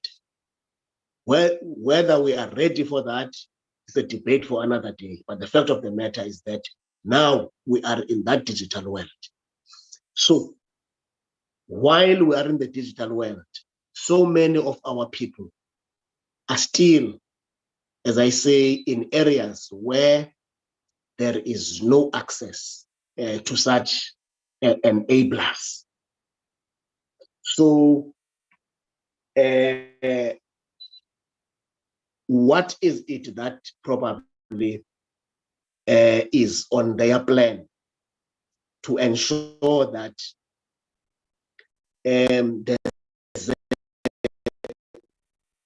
there's an integrated program with, for instance, other public entities like NEMISA within the communication department, where young people and elderly people, a system could be developed to ensure that wherever they are at the press of a button, they are able to have access to this information which they are sharing. Appreciating, of course, the fact that access to information is a constitutional imperative. Yes, the other area, Chair, which I appreciate is around performance management system. It looks like as part of the turnaround program, they have shown signs of paying particular attention to this area. But performance management system without consequence management, Chair, is a lip service. I have not heard of any intended and very deliberate, conscious consequence management in instances where performance management is of a poor quality. So these are the areas, Chair, which are very critical. You don't just get to a disclaimer when it comes to audit opinion. A disclaimer is preceded by a dysfunctionality of a system, whether it is as a result of a poor skill at the level of human capital, or sometimes to a situation where systems are there, but for whatever reasons, they are not adequately or optimally utilized. And ultimately, we get to a situation where we get this kind of outcomes. And unfortunately, these outcomes would be detected at a very late stage. How I so wish that there would be a real-time kind of a system which will red flag any possibility of a situation where the entity would find itself at the red. So that would also be a question to say, as part of digitizing, are you exploring a real-time kind of capability where you are able to detect any possible system failures. And lastly, Chair,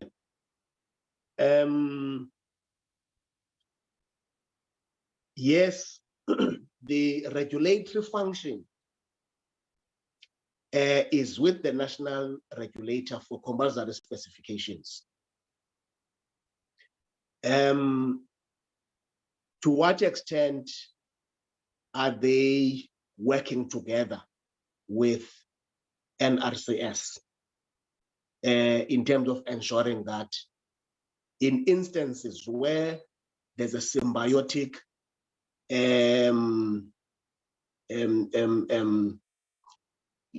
functional system between that, which is a mandate of SABS, and that which is a mandate of NRCS, so that ultimately we don't find these entities under one department working in silos, but instead they are more integrated in approach so as to ensure that issues of efficiency and intervention are done within a reasonable time. I think those are the issues. Otherwise, the overall comment, Chair, is that the presentation is a breath of fresh air. It really shows that there's good work that we should be anticipating, and we really welcome the new board and commit to support their work in every means possible. I can say that these are professionals in terms of their qualifications, and if anything that would go astray would be a disappointment given the high level of skill that the board itself has. Thank you very much, Chair. Thank you very much. Honorable Thring.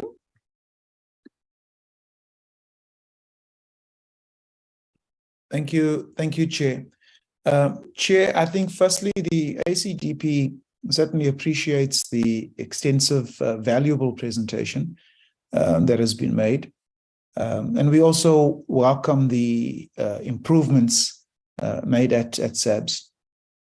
We also, as the ACDP, want to commend the leadership for some of the progress that we have seen, and just want to affirm to the leadership, to the new board, that the progress hasn't gone unnoticed.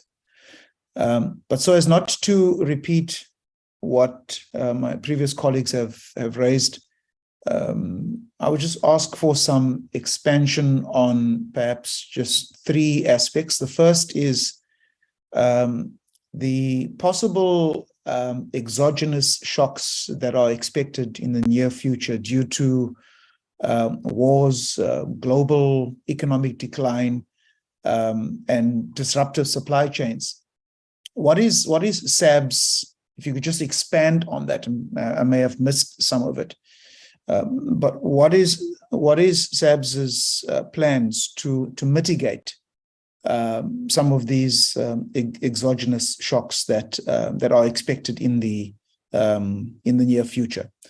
Then, secondly, could you also just unpack or elaborate on some of the practical steps or strategies that will be implemented to take advantage of the Africa Continental Free Trade Agreement that we have on the continent? And then finally, Chair, what we sometimes see is our sister organizations kind of working in silos. We are at Parliament today, for example, are going to be debating on the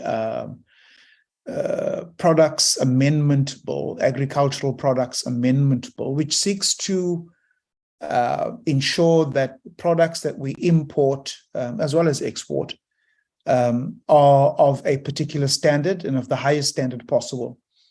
So my question is, what role does the SABS have in that? And because sometimes there seems to be a repetition of work done. So with our sister departments, like the Agricultural Department or DELRAD, what kind of intra-sister department work is being done to avoid repetition? Thank you, Chair. Thank you very much. Honorable Motaung.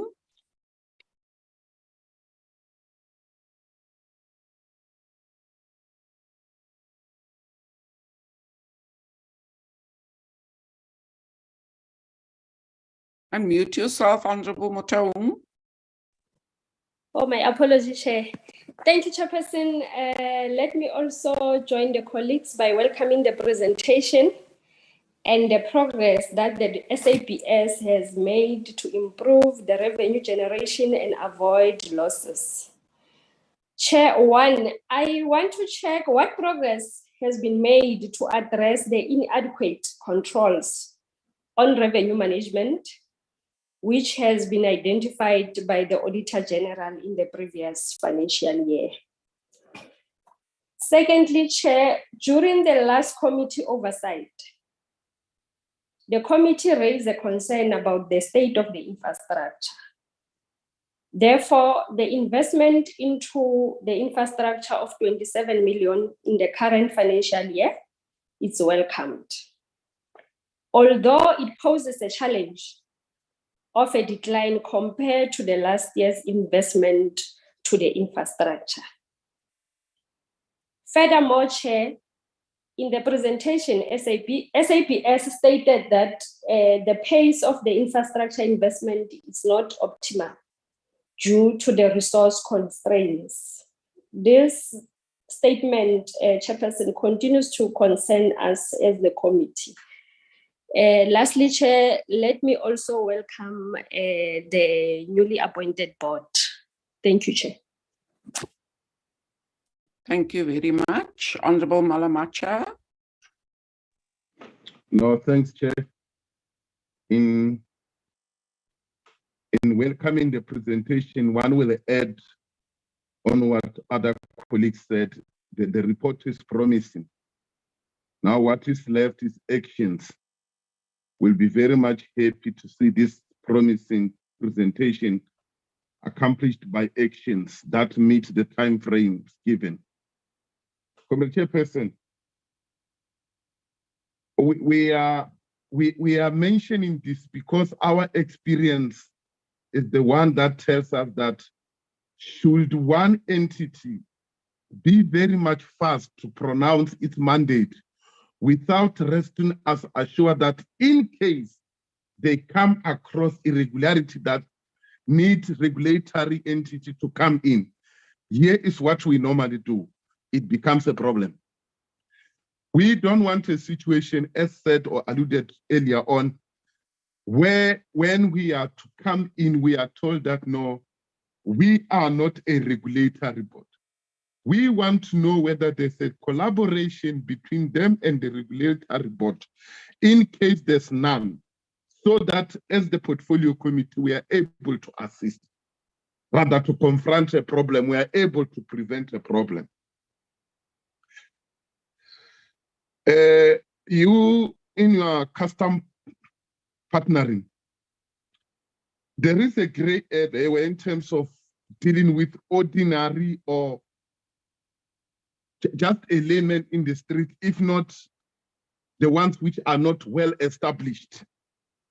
The entities seem to be more biased to those who are established, but I don't feel where it's talking about the ones which are not well established in a form of them reaching them and converting them into their own customers, which it will assist to say, how do you attract them to come so that at the end of the day, they grow up knowing what is required in the market and the quality, so that at the end of the day, we don't create backyard manufacturers that are selling to the people and the people are affected.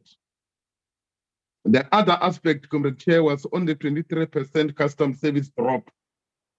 The question will be, have you set up a custom service team that will ensure that instead of waiting for queries, there is a consistent, adequate custom service, so that at no stage there's no room for negligence. At the end of the day, we understand that from dropping actually is going up.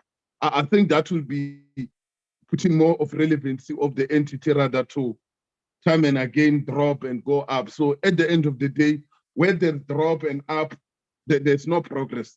Comrade Chair, let me pause there. Thank you. Thank you. I see no further hands.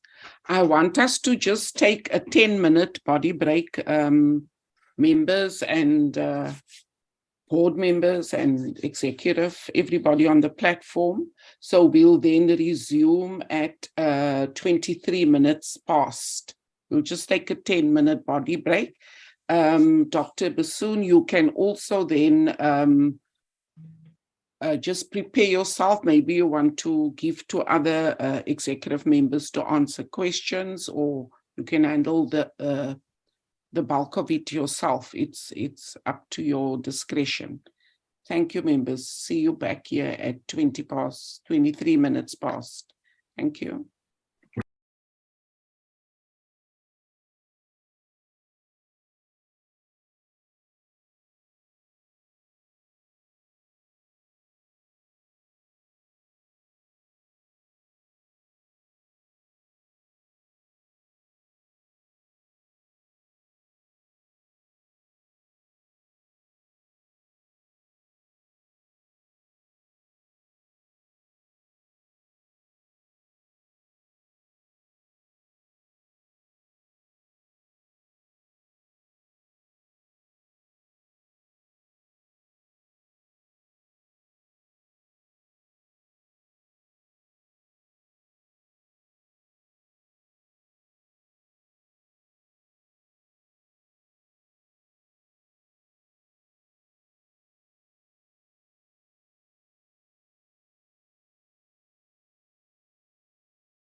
We are back. Dr. Bassoon, over to you for responses. Thank you, Chairperson. So let me start, and then I'll identify particular questions where more information could be provided by the executive team. Thank you, honourable members, for your comments. Much appreciated, and also for the complimentary remarks in terms of where we stand as an entity, as per our progress submitted. So a few of the areas and a few of the questions overlap as well. So I'm going to try and attempt them to address them as part of a collection of responses to those questions. So the first one is set-top boxes. There was a question around set-top boxes and where we are with that.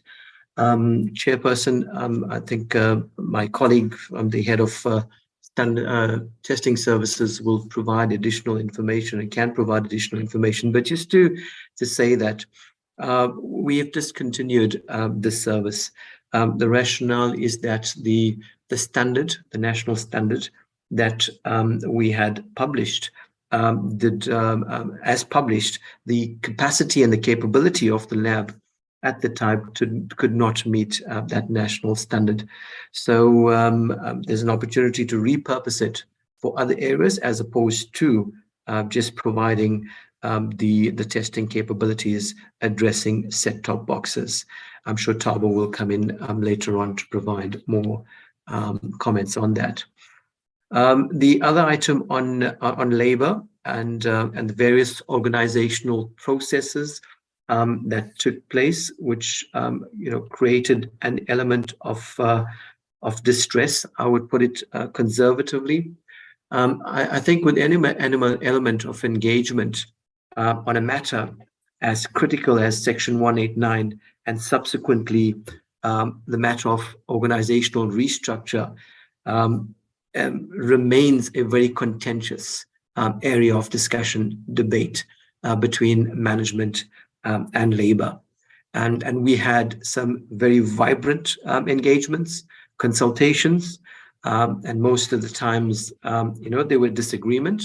But the whole idea about sitting around the table and identifying negotiated responses is what we sought to achieve. And I think we amicably, despite all the hurdles that we went through, and I think every organization, a healthy organization, must engage on those hurdles. If you don't engage on those hurdles, it means somebody can unilaterally say that you don't have an inclusive consultative process. But I think, Chair, on that matter, Lizo Makele will be able to provide us with a little bit more indication of how we managed that process. Chair, when it comes to promotion, and I think it was echoed by three honourable members, at least three honourable members, around marketing, promoting SABS.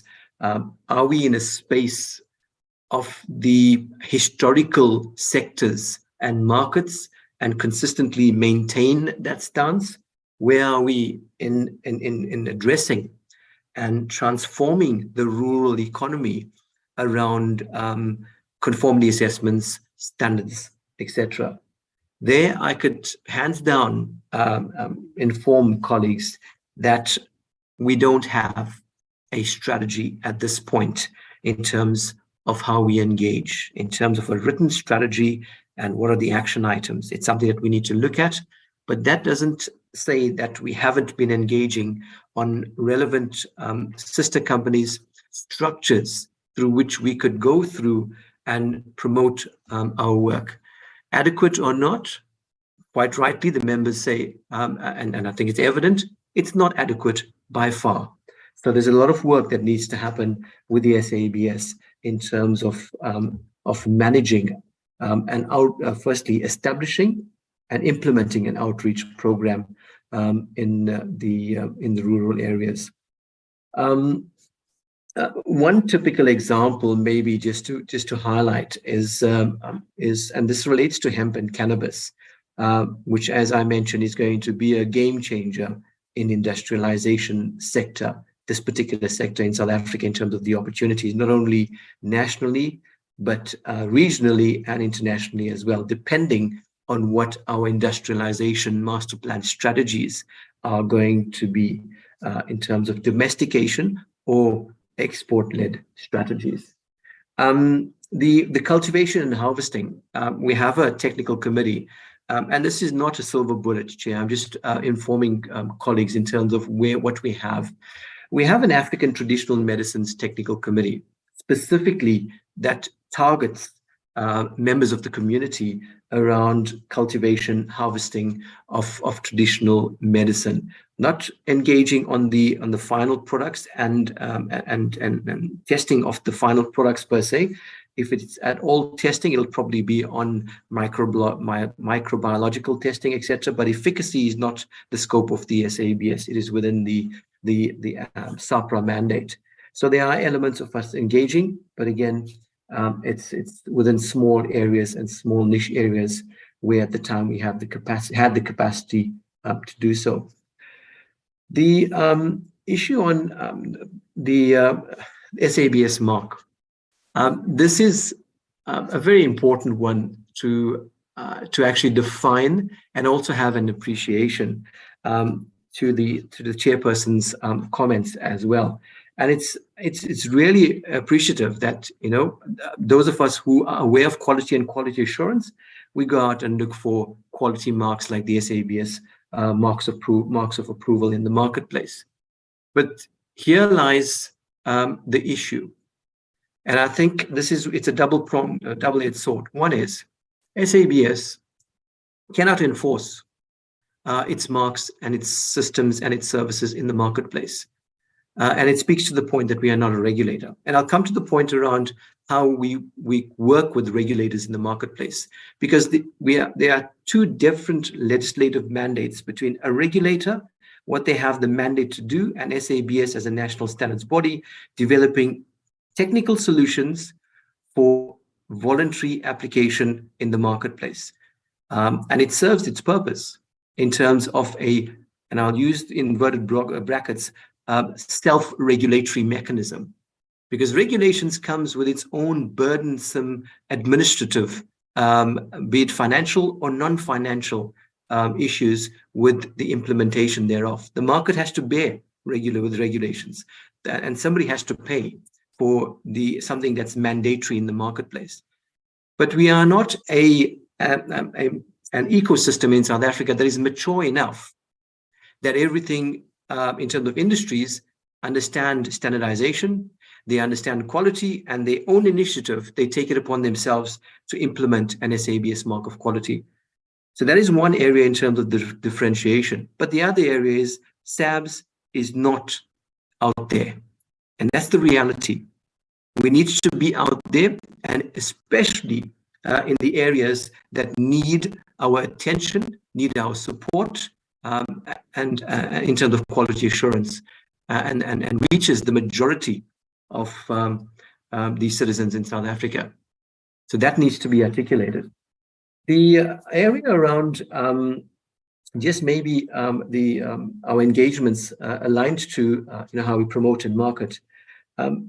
It's difficult to operate by yourself in the marketplace, quite rightly so, because again, it's the administration of resources, sometimes fruitless, wasteful expenditure if you want to go by yourself. So you got to hold somebody's hand to the point of the colleagues. You got to partner with sister companies. So we have very well entrenched agreements and working relationships with the Small Enterprise Development Agency, including Proudly South Africa. How do we go and leverage on the promotional and marketing activities of these institutions who serve the purpose of firstly capacitating quality on enterprise development, and on the other hand, promoting quality, which is Proudly South Africa, in the environment as well. Is it enough? Certainly not, but it's something that we are working on. SALGA, we have arrangements with SALGA as well. Again, maybe it's on a high level, where we go and do presentations to SALGA management, and further, if there's an appetite for specific municipalities to engage with the SABS, then they come forward and we engage with them. And when we provide those services through to them. So our services are on a commercial basis. So unfortunately, there's nothing for free. We're operating in the marketplace and finances need to be available. So small enterprise development agencies supported by cooperatives from other government departments as well, where they have ring fence funds, support us and we work with them, including DELRAD and DAF, in terms of how we capacitate, provide training, provide testing, as well as an element of certification in terms of supporting small enterprises. Again, not as far as and wide as we would like it to be, and meeting the expectations of the industry. So the regulators, there's more than 300 regulators in the marketplace. NRCS is not the be-all, end-all regulator. NRCS is the regulator on products and on services, products rather, which is within the mandate of the Department of Trade and Industry. The other 300 regulators out there in the marketplace operate, we support them as well, because we need to develop standards. And we have about 280 standards committees with a wide scope of standards being developed. We have, excess of 7,500 standards, and these are technical solutions within which the technical committee, the stakeholders represented, are pretty diverse, including regulators and policymakers. We want regulators and policymakers to be sitting in our technical committees so that they can contribute towards the development of a voluntary national standard. And once they contribute, they can now use it and reference it in their regulation for it to become a mandatory issue. And then they could now mandate through their legislation the requirement of certain elements within the standard. That's basically how the regulator works. So